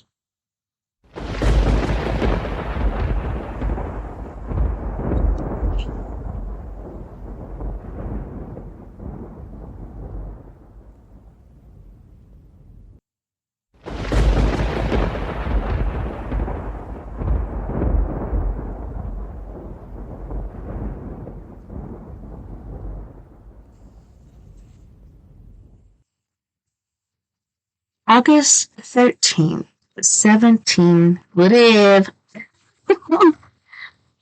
My affection for my guest increases every day. He excites at once my admiration and my pity to an astonishing degree. How can I see so noble a creature destroyed by misery without feeling the most poignant grief? He is so gentle, yet so wise. His mind is so cultivated, and when he speaks, although his words are cold with the choicest art, yet they flow with rapidity and apparelled eloquence. He is now much recovered from his illness, and is continually on deck, apparently watching for the sledge that preceded his own. Yet, although unhappy, he is not so utterly occupied by his own misery, but that he interests himself deeply in the projects of others. He has frequently conversed with me on mine, which I have communicated to him without disguise. He entered attentively into all my arguments in favor of my eventual success. and into every minute detail of the measures I had taken to secure it. I was easily led by the sympathy which he evinced to use the language of my heart, to give utterance to the burning ardor of my soul, and to say with all the fervor that warmed me how gladly I would sacrifice my fortune, my existence, my every hope, for the furtherance of my enterprise.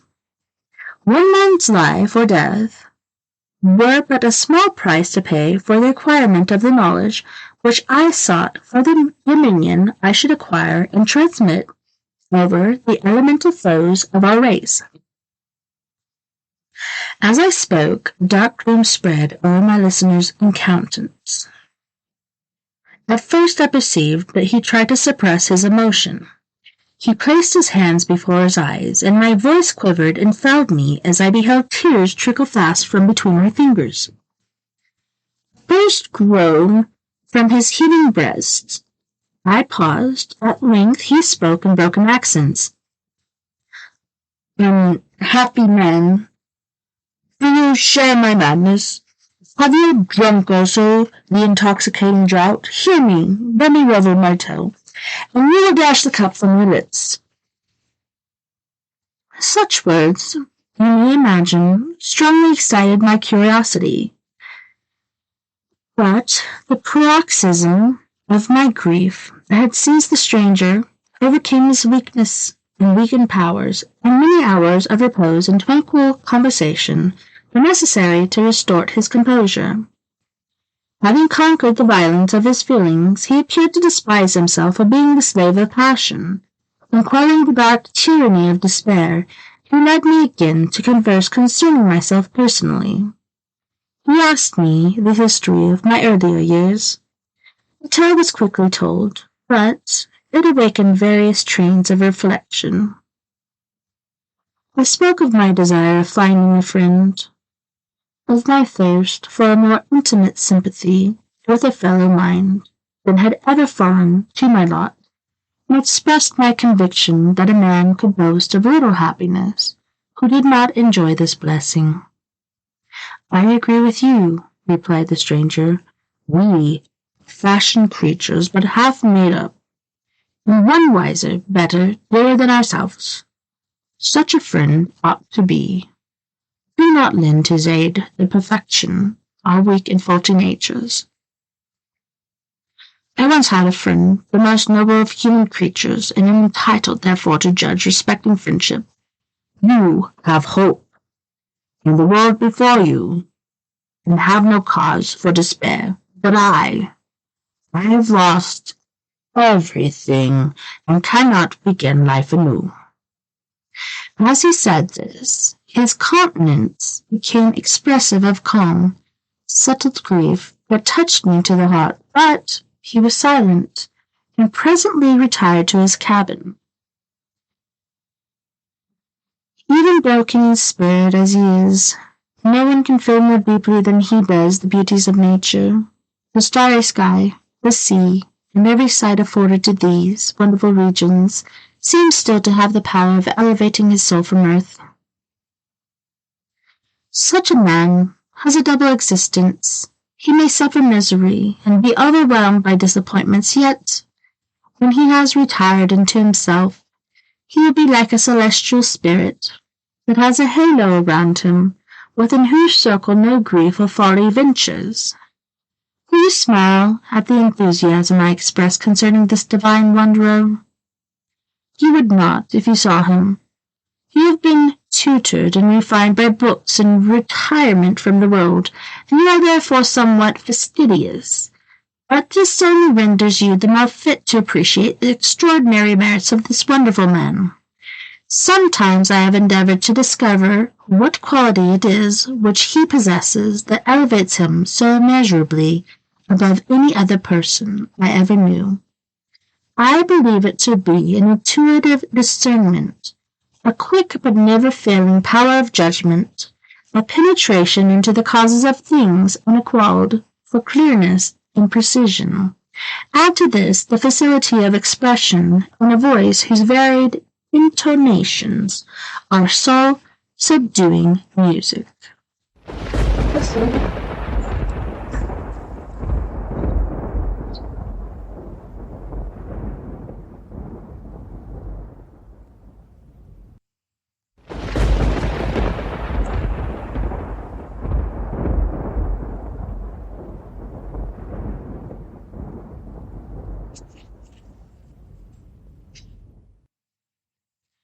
August 19th, 17. Yesterday, the stranger said to me, "You may easily perceive, Captain Norton, that I have suffered great and unparalleled misfortunes. I determined at one time that the memory of these evils should die with me, but you have won me to alter my determination. You seek for knowledge and wisdom, as I once did, and I ardently hope that the gratification of your wishes may not be serpent to sting you as mine has been.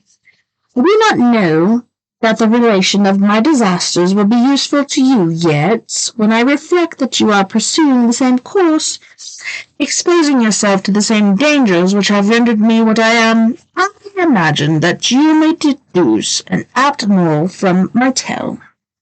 One that may direct you, if succeed in your undertaking, and console you in case of failure. Prepare to hear of occurrences which are usually deemed marvelous. Were we among the tamer scenes of nature, I might fear to encounter your unbelief, perhaps your ridicule. But many things will appear possible in these wild and mysterious regions, which would provoke the laughter of those unacquainted with the ever-varied powers of nature, nor can I doubt but that my tale conveys in its series internal evidence of the truth of the events of which it is composed. You may easily imagine that I was much gratified by the offered communication, yet I could not endure that he should renew his grief by a recital of his misfortunes. I felt the greatest eagerness to hear the promised narrative, partly from curiosity and partly from a strong desire to ameliorate his fate. If it were in my power, I expressed these feelings in my answer. "I thank you," he replied, "for your sympathy, but it is useless. My fate is nearly fulfilled. I wait but for one event, and then I shall repose in peace. I understand your feeling," continued he, perceiving that I wished to interrupt him, "but you are mistaken, my friend, if thus you will allow me no name. Allow me to name you. Nothing can alter my destiny. Listen to my history, and you will perceive how irrevocably it is determined." He then told me that he would commence his narrative with the next day, when I should be at leisure. This promise drew from me the warmest thanks. I have resolved every night, when I am not imperatively occupied by my duties, to record, as nearly as possible in his own words, what he has related during the day. If I should be engaged, I will at least make notes. This manuscript would doubtless afford you the greatest pleasure, but to me, who know him, and you hear it from his own lips, with what interest and sympathy shall I read it in some future day? Even now, as I am commenced my task, his full-toned voice swells in my ears. His lustrous eyes dwell in me with all their melancholy sweetness. I see his thin hand raised in animation, while the lineaments of his face are irradiated by the soul within. Strange, the harrowing must be his story, frightful the storm which embraced the gallant vessel on its course and wrecked thus.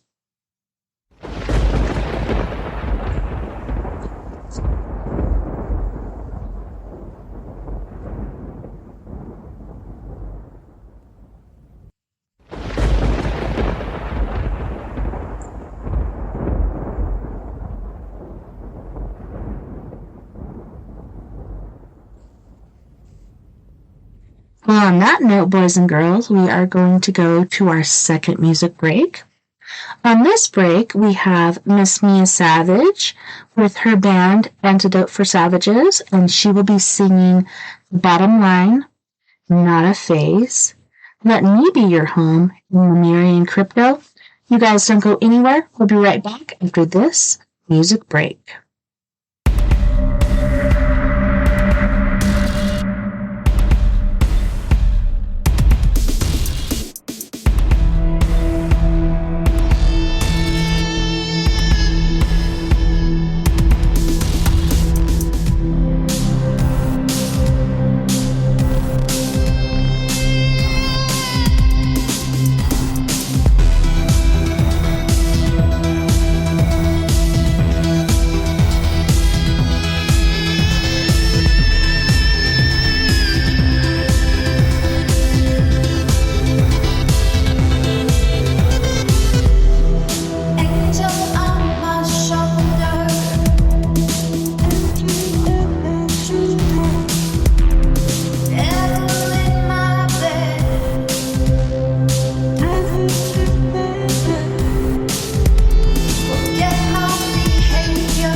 right now between fear and love.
Welcome back, and thank you so much for joining me this evening on We Are Paradox Media's Late Night in the Rockies. It's so awesome being here with my family, my friends, my fiends, my phantoms, my dudes, my gals, my guys, all you guys. I'm so grateful for you guys being here. I'm still blown away. Miss Tanya Berg, thank you so much for voting for me. 110 votes, like that is massive. I'm totally blown away, still in third place, so consistency is key. If you vote for me every day, please make sure you vote for me every day, because all those votes combined really add up to something.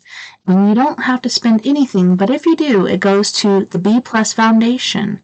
And this helps children with cancer and their families going through this horrific ordeal. We all love horror movies, but I could not even imagine being in the shoes of the parents that have to take care of these kids going through that. To me, it's so sad, for anyone to go through cancer, but especially for pure little children. Like, for me, that is immense. So I will mention once again, if you'd like to vote for me, go to faceofhorror.org/2022/Tessa-Thomas-Peterson. And when you do the 2022, it's just the numbers. So faceofhorror.org/2022/Tessa-Thomas-Peterson. Thank you so much if you do. I love and appreciate you for believing in me and my dream, and this is really something that really haunts me all throughout the day, and I've been doing really good the last couple of days. I've been like, yeah, take a little breather, because I'm pretty sure I'm good for this round and the next round, which I'm not saying don't vote for me, just please keep voting. But when it comes to the top 5, when I get to that point, it's going to be a total shit show. It's going to be so scary. And they're going to reset the votes, and it's going to be head-to-head, and it's going to be even more stressful than it already is, and I cannot even imagine that. I'm just like, oh my God, am I ready for this? But I am. I'm ready. I dream about it. I eat, drink, and breathe it. I am the face of horror, and I shall win. I did hear a dirty rumor about a wrestler involved in this, and I'm like, that's really unfair, because you're on national television, and yeah, you have so many followers. Like, I have followers, but not like as if I was this hot-ass national wrestler on television. So yeah, like I said, I'm going to be doing my TikTok videos and sharing those on Twitter and Facebook and Instagram and wherever else I can, so you guys can feel a little closer to me. But yeah, I'm scared. I'm scared, Robert. Can you hold me? On that note, so for this third hour, we're going to Reddit. Halloween stories. So we usually do those stories, but I'm like, let's switch it up a little bit. Let's do some Halloween stories. So this one is by user, which is u/Banshee, BANSHEE, capital MAGEE, Banshee Maggie. An orange leaf drifted off the branch of a cottonwood tree, moved by the icy breath of an early October breeze. It flipped and twisted through an open window and fluttered like a monarch past the shoulder of the bass player in a thick white coat. Carried by the last fingers of the icy breeze and swept by the soft melodies of the band, the leaf landed at the foot of Clayton Martin, and he cast his dark brown eyes at it. The top half of his face was covered by a narrow mask, but his trim figure was easily recognizable in his lightweight tuxedo. He bent down and picked up the orange leaf, held it loosely in his fingers. The lead singer, in a deep Frank Sinatra-type tone of voice, began the next song. It's a marvelous night for a moon dance. The words of the singer said, as some sort of strange breeze caught the leaf and flung it from Clayton's fingers towards a dazzling young woman in a sparkling black dress. A fantabulous night to make romance, neath the cover of October skies. The orange leaf drifted towards the woman, in glistening glow of her green eyes hidden behind half of a mask as well. Her long, dark hair hung loosely at the flanks of her narrow face, and she caught Clayton's gaze and smiled so warmly towards him as the leaf passed her by. And all the night's magic seems to whisper and hush, and all the soft moonlight seems to shine in your blush, the singer sang. There was a natural pull, like gravity, between them. Without a word, Clayton outstretched his arm and held his hand open towards her. Her red lips curved into a beautiful smile, and she seemed to glide across the room towards him. "Can I have one more moon dance with you, my love?" sang the singer, as the woman's slender hand fell into his. Her glove so soft and gentle in his palm. "Can I just make some more romance with you, my love?" Swirling masses twirled around the brightly lit room, like innocent shadows struck by the pale beams of a harvest moon. "And I know that the time is just right, and straight into my arms you will run," sang the singer in a low tone. Clayton and the woman moved across the floor, lost in a dazzling sensation of what could be love. Their young eyes were entranced by the unwavering gaze of one another. "My heart will be waiting to make sure that you're never alone."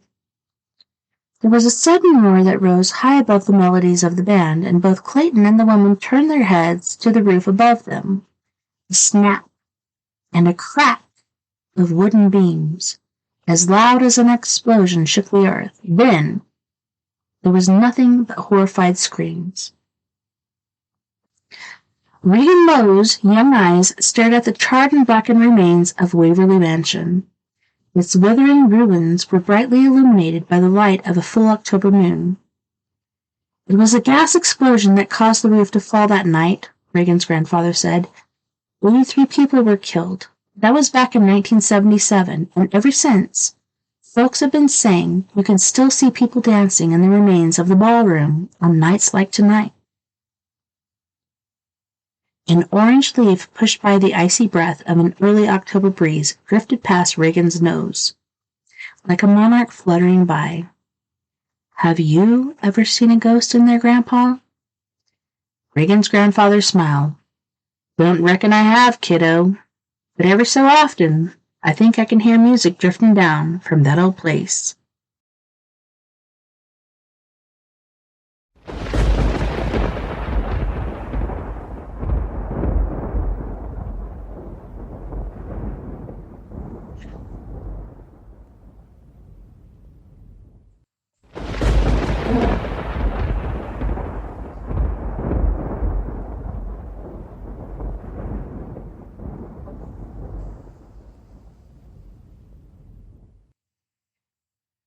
This one is under Reddit/Halloween stories. U/Lady and the Pen. It started with pears. It started with pears, hourglass shaped, with their perfect curves and their smoothly glossy skin. Did they want me? Oh, yes, they did. They wanted me to bite into their perfect round bottoms and slobber all over their pearly white insides. "Eat us," they whispered. "Eat us." I didn't know when the vegan bro at my 24-hour fitness said I'd regret calling him a fruit that he meant it. He was like, "I curse you, keto bro, to find fruit appetizing." I was like, "What the fuck?" I backed away slowly as he was saying, "Here, pear, and everywhere." And now here I am, hopelessly attracted to fruit and not able to contain it. I know they are enemies to my muscular six-pack physique, the only thing my influencer girlfriend loves me for. That along with my eggplant, but we're not here to talk about the vegetables. We're here to talk about the fruit. Yes, the fruit that makes me a brute. It's not just the pears anymore. Last week, I went to check out the pull-up bars in Target. I never passed the grocery aisle. This time I did. I thought I'd just see what the price of chicken there was, you know. But of course, I wasn't there for the chicken. I know it now. The fruit aisle was placed right in the middle of it. Oh, how could I trick myself like that?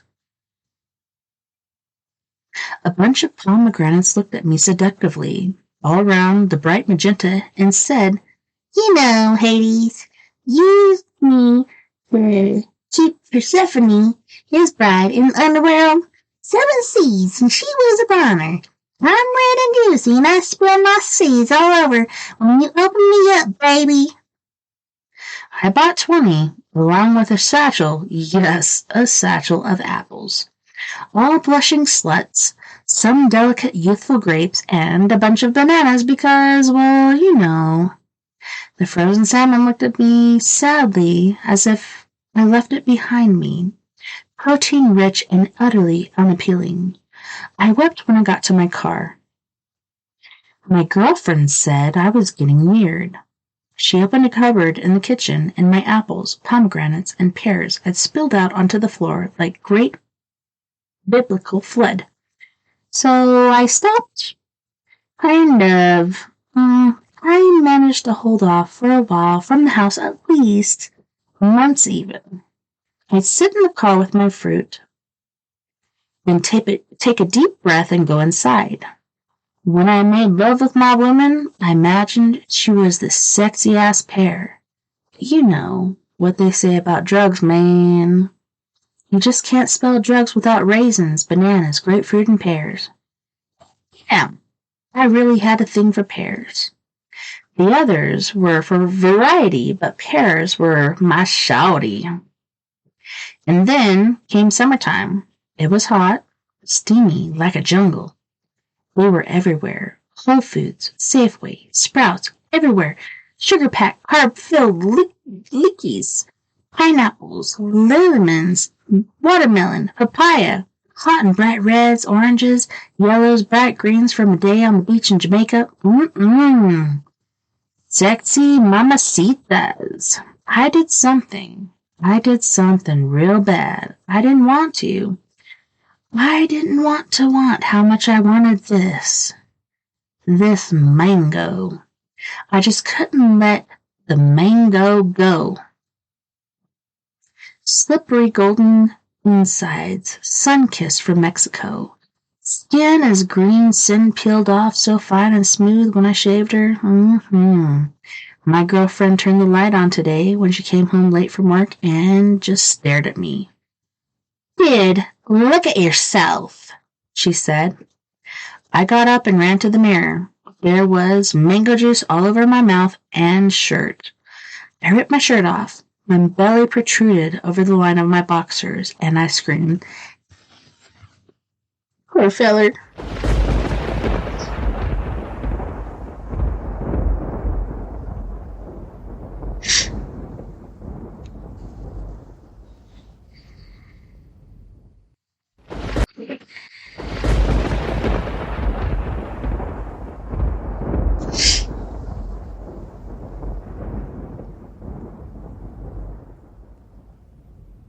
He said this would save me. He said this would give me my life back. And this somehow crept into Reddit Halloween. It's Reddit/no sleep by user u/Turkis30. The darkness called as the sunburnt leaves rustled on the ground, some invisible creature burrowing or hunting.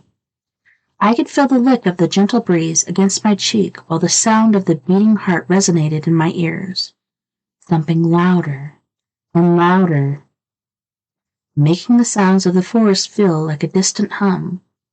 It wasn't until I realized that the beating heart wasn't my own, but rather that of him. the one who was sent to guide me home, that I truly felt at peace for once. I had spent the summer at my brother's cabin, having lost my job and no prospects in sight for the near future.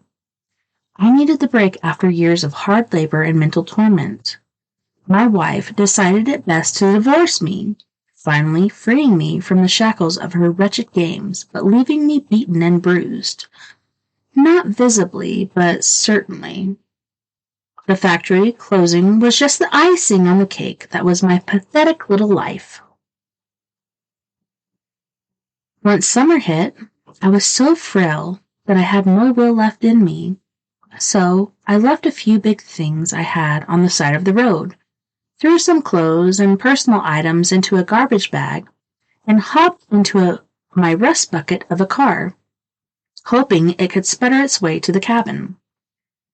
It was only a 3-hour drive, but the faint sound of the engine knocking and the loud buzz of the likely rusted-through exhaust pipes had me on edge the entire way. The radio faded to static within the first hour, and the only other option being cassette. I was forced to ride the remainder of the trip with only the sounds indicating the death of machinery to keep me occupied. Sometime around the 2-hour mark, I pulled off the side of the road to relieve myself, leaving the car running to ease my own anxiety about getting it started again. Sputtering of the engine from the tall grass sounded even more desperate, like a man whose throat has been slashed, blood gushing from the jugular, drowning in his own fluids. That last hour of the drive left me in a state of complete and utter despair. Nothing to free my mind from its own prison of thoughts. By the time I got to the cabin, I had tears running down my face, leaving little streaks in the dirt-stained skin. You'd be surprised how filthy you can get driving down a dirt road with the windows open, having AC that hasn't functioned properly since the Berlin Wall fell. I flung my arm around over the back seat, reaching for the black plastic bag that contained everything I had left to my name, hoping to grab a shirt or something soft to wipe my face with. My brother was immediately shocked and appalled by my appearance, having last seen me a year prior when I was still working, still married, and still eating. My last real meal was on the night my wife threw the papers at me, just after doing the dishes. She had waited in silence all through dinner before finally exploding, screaming in rage that would rival that of demonic presence. It was the big final showdown of our failed life together, a true presentation of our relationship as it had become. I cowered in the corner, sitting at the kitchen table, as small and feeble as possible, hoping she would just finish and leave. It went on for what felt like a lifetime, but was probably only 10 minutes in reality. When those papers hit the table, I was met with a strange sense of relief wrapped in anguish. I knew it was best for me, considering the level of abuse I had dealt with for the past few years. But I also felt like I had nothing left to move on to. She sucked every bit of happiness from me, leaving me an empty husk of a person with nothing left to give, nothing left to fill utter sadness. She drove away every friend I had, every confidant, every family member who tried to rescue me time and time again. They all saw it, no matter how hard we tried to hide it. She was evil incarnate and managed to hide it from me just long enough to hook me and get under her spell. The day after she left, I was so utterly shattered from all of it that I could barely function and just wanted to let myself wither away to nothing. I had to force myself to take a shower and get ready for work, even if it felt like I was a complete zombie the entire time. It was like I was on autopilot and had no control over my own actions. I just knew I had to keep going, keep pretending to live whatever life had left in me, if only for the sake of everyone else.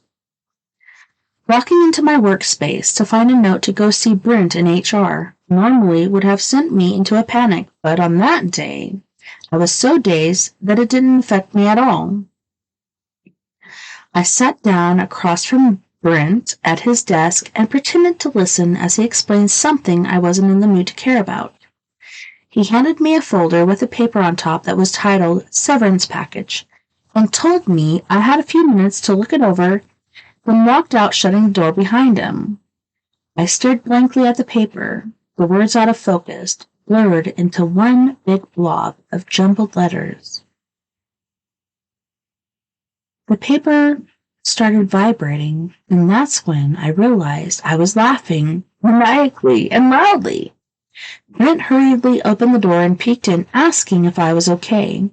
I just turned, looking at him while still laughing and shaking my head violently. He disappeared again, and within moments came back with a security guard who grabbed my arm and lifted me out of the chair, walking me out of Brent's office. As he guided me to the front doors, Brent followed, informing me that my termination will be immediate and that they will mail an information about my severance. I continued laughing, having no control over myself at that point, feeling like my world had imploded on itself all at once. I sat, a plate of grilled chicken with rice and beans placed in front of me, staring at it like it was something foreign that I had never seen before. My brother sat, same plate in front of him, with dried tear streaks down his charcoal soot-covered face. We both ate without saying a single word the entire time, only the sounds of the forest seeping through the open window above the kitchen sink. I had taken a few bites before breaking down into full sobby body sobs. I dropped my fork onto the table with a clank and sat with my hands over my face, sobbing heavily. My brother quickly joined me in unison, more streaks running down his face, leaving little blackish droplets on the edge of his white plate. We sat like that for a few minutes before letting the feeling subside and went back to eating, quietly. Once we were done with our dinner, I started collecting the dishes to wash them when my brother grabbed them and insisted that I sit while he take care of the dishes. I had been through enough, according to him, and did not have to do any of that anymore. I once again started sobbing heavily, managing to squeak out a "thank you" between labored breaths. I could see my brother trying to hold back full sobs while washing the plates and silverware at the kitchen sink, breeze blowing his hair a little to the side. I got up out of the chair and walked over by his side, placing a hand on his shoulder and thanked him again, at which point he dropped the fork he was washing and hugged me tightly. We both let out wells while squeezing each other tightly. After a few minutes, we let go and backed up. I could see on his face the same thing I was feeling myself, the feeling of clarity and relief. Sometimes all it takes is a good cry. As the little remaining sunlight beamed through the trees, I stepped over naturally piled leaves that had fallen after being beaten on by the sun for the past couple months. The air was slightly warm, but the small gusts swirling around had a crispness that was refreshing, subsiding, and the tiny beads of sweat that had accumulated on my forehead during the short jog I had taken. When I felt the hand wrap around my forearm, I stopped with a startle and whipped around to find him standing there, wrapped in a dark robe and mask covering his face. He guided me down to my knees, and in a voice that can only be described as toneless, he told me it was time. I had completed this journey, and it was time to move on to the next. The breeze kissed my cheek as he placed his hand on top of my head, pushing it down into a bow. He asked me to listen closely, to take in everything and nothing all at once. I didn't understand at first, but it slowly came to me as I knelt quietly, letting everything soak in, and then nothing. Everything and nothing all at once. I understood. There was nothing. I was nothing.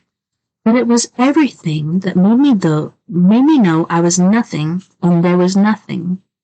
In that moment of clarity, I saw the universe as it is. Without touching me, he lifted me back to my feet, putting his arms around me and squeezing me tightly. I could feel the heart beating, thumping in, no, not in, but on my chest.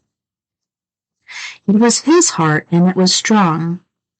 I had a brief thought in my mind, but before I could speak, the answer came to me. He released me, whispering in my ear. The words that were said were of little comfort, but they left me with a sense of peace regardless. I walked into the bedroom where my brother was lying in bed, napping peacefully. I wanted to beg, plead for him to leave and come back some other time, but he insisted without saying a word. His hand in the air was the signal for me. As I lifted my arm, I felt a tear run down my cheek. The cool air from the open window behind me sending a chill down my spine. He turned to me and made a noise that still gives me nightmares, impatiently wanting, expecting for me to act on his behalf. I again begged, but with every passing second he grew more and more impatient, moving closer and closer, breathing his stench in my face, tingling my nostrils. Another tear streamed down my face as I squeezed my finger, only feeling, not hearing, and then I stood alone, silent and cold. I watched as the red pool beneath the pillow grew larger, the smell of iron wafting under my nose as the air swirled around me. I awoke to the sound of that thing screaming at me, the stench of its breath lingering in the air. No, I thought, it is not my time. He said this would save me. He said this would give me my life back. I'll never know if I should have trusted him, or if this is all a nightmare. My wife is still asleep, but the smell, how can she not wake up from that smell?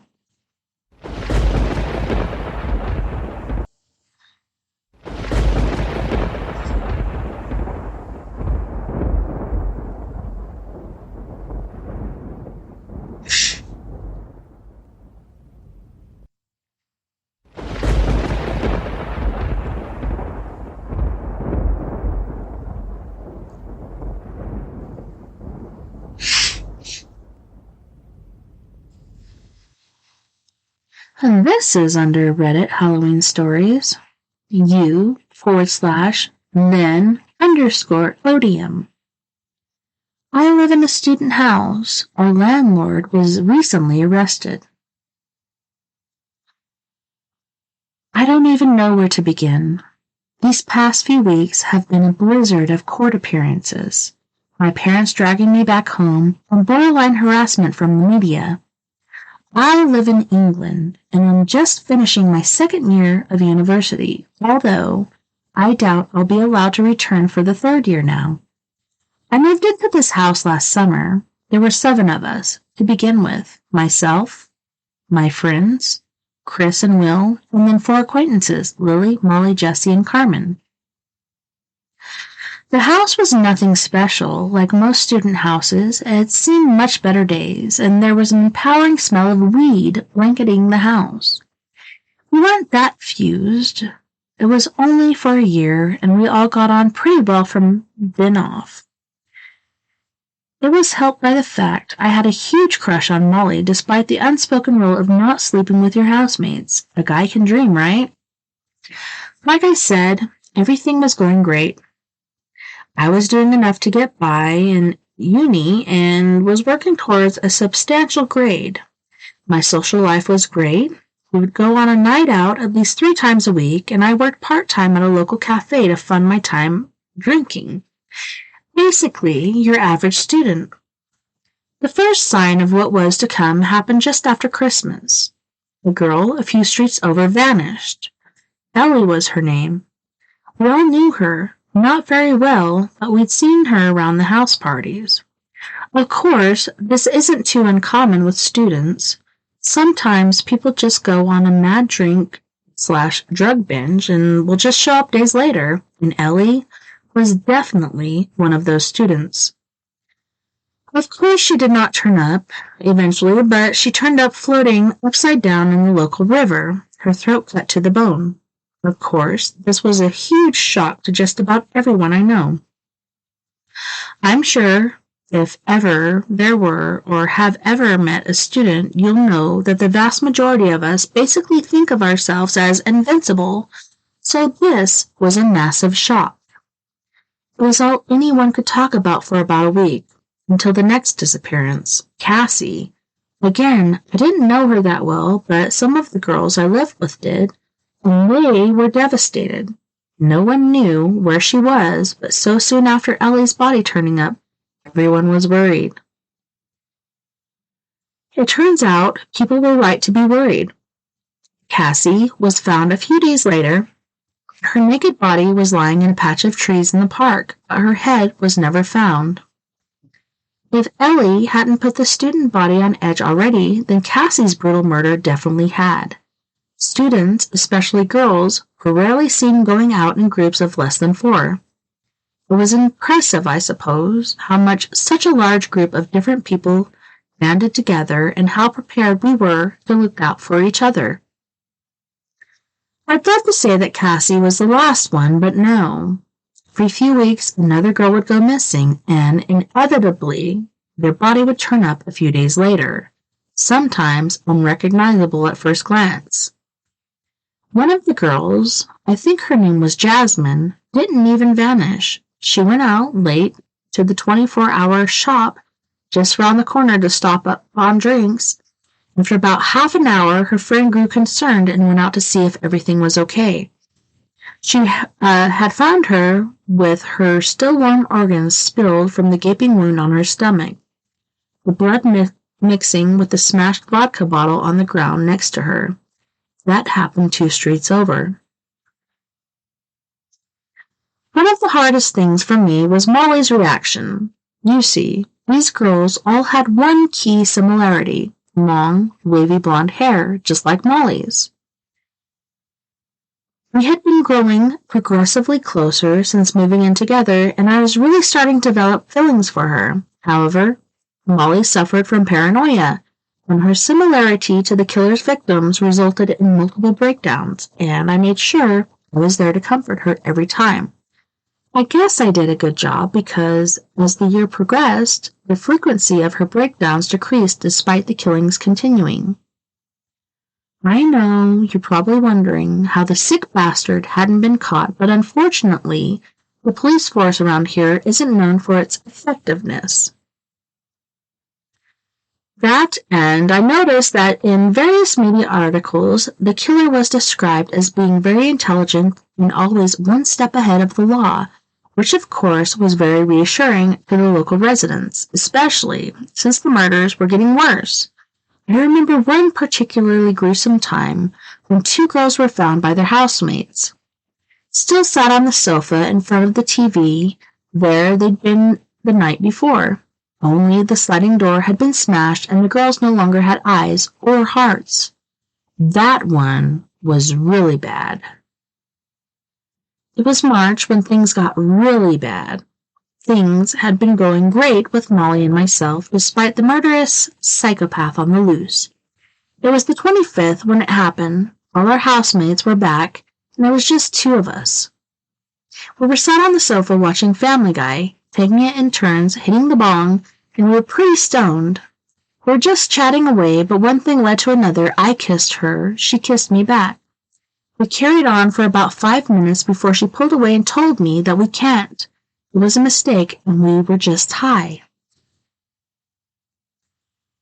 I confessed my feelings for her right then and there. Looking back, it was stupid, but like I said, I was off my head at the time. She rejected me, and it killed me. I didn't say anything, but I grabbed my coat and stormed out of the house, slamming the door behind me. She was getting upset and tried to stop me, but no way, I was staying there. I went round to my mate's house, a few doors down, and just crashed on the sofa for the night, furious with myself for ruining things with her. I returned the next day, when I knew she'd be in a lecture. I already had a plan. I was going to shower, get changed, then I was going to go out with some friends for a pub crawl. After all, It's better to get over pain than a stupid amount of alcohol. When I got back, though, I noticed something wrong with the door. The lock was broken, beyond use. Damn it, I thought. I must have destroyed it when I slammed the door. I got even angrier, as well as the cold rejection the day before. I would now have to pay the landlord to fix the bloody thing. I sent him a message straight away asking what soonest he could get it replaced, as well as letting my housemates know in our group chat, which understandably led to some very angry reactions. The landlord was surprisingly relaxed about getting it fixed, saying it would take him a few days to come and look at it, even though he lived about 10 minutes away and spent most of his time doing nothing but collecting and spending our rent money. I even pointed out how unsafe it was, especially with all the killings, but it was like talking to a brick wall. Still, I stuck to my original plan because I definitely didn't want to be around when Molly got home, so I slung on a nice outfit, grabbed my stuff, and headed out to meet the boys.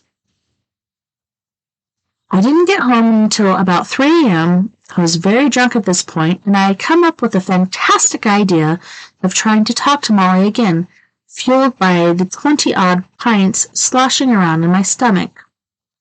I pushed open the still broken door and headed upstairs. The next few hours were a blur, from the 999 call to the multiple sirens outside to Molly's body being carried out under a sheet.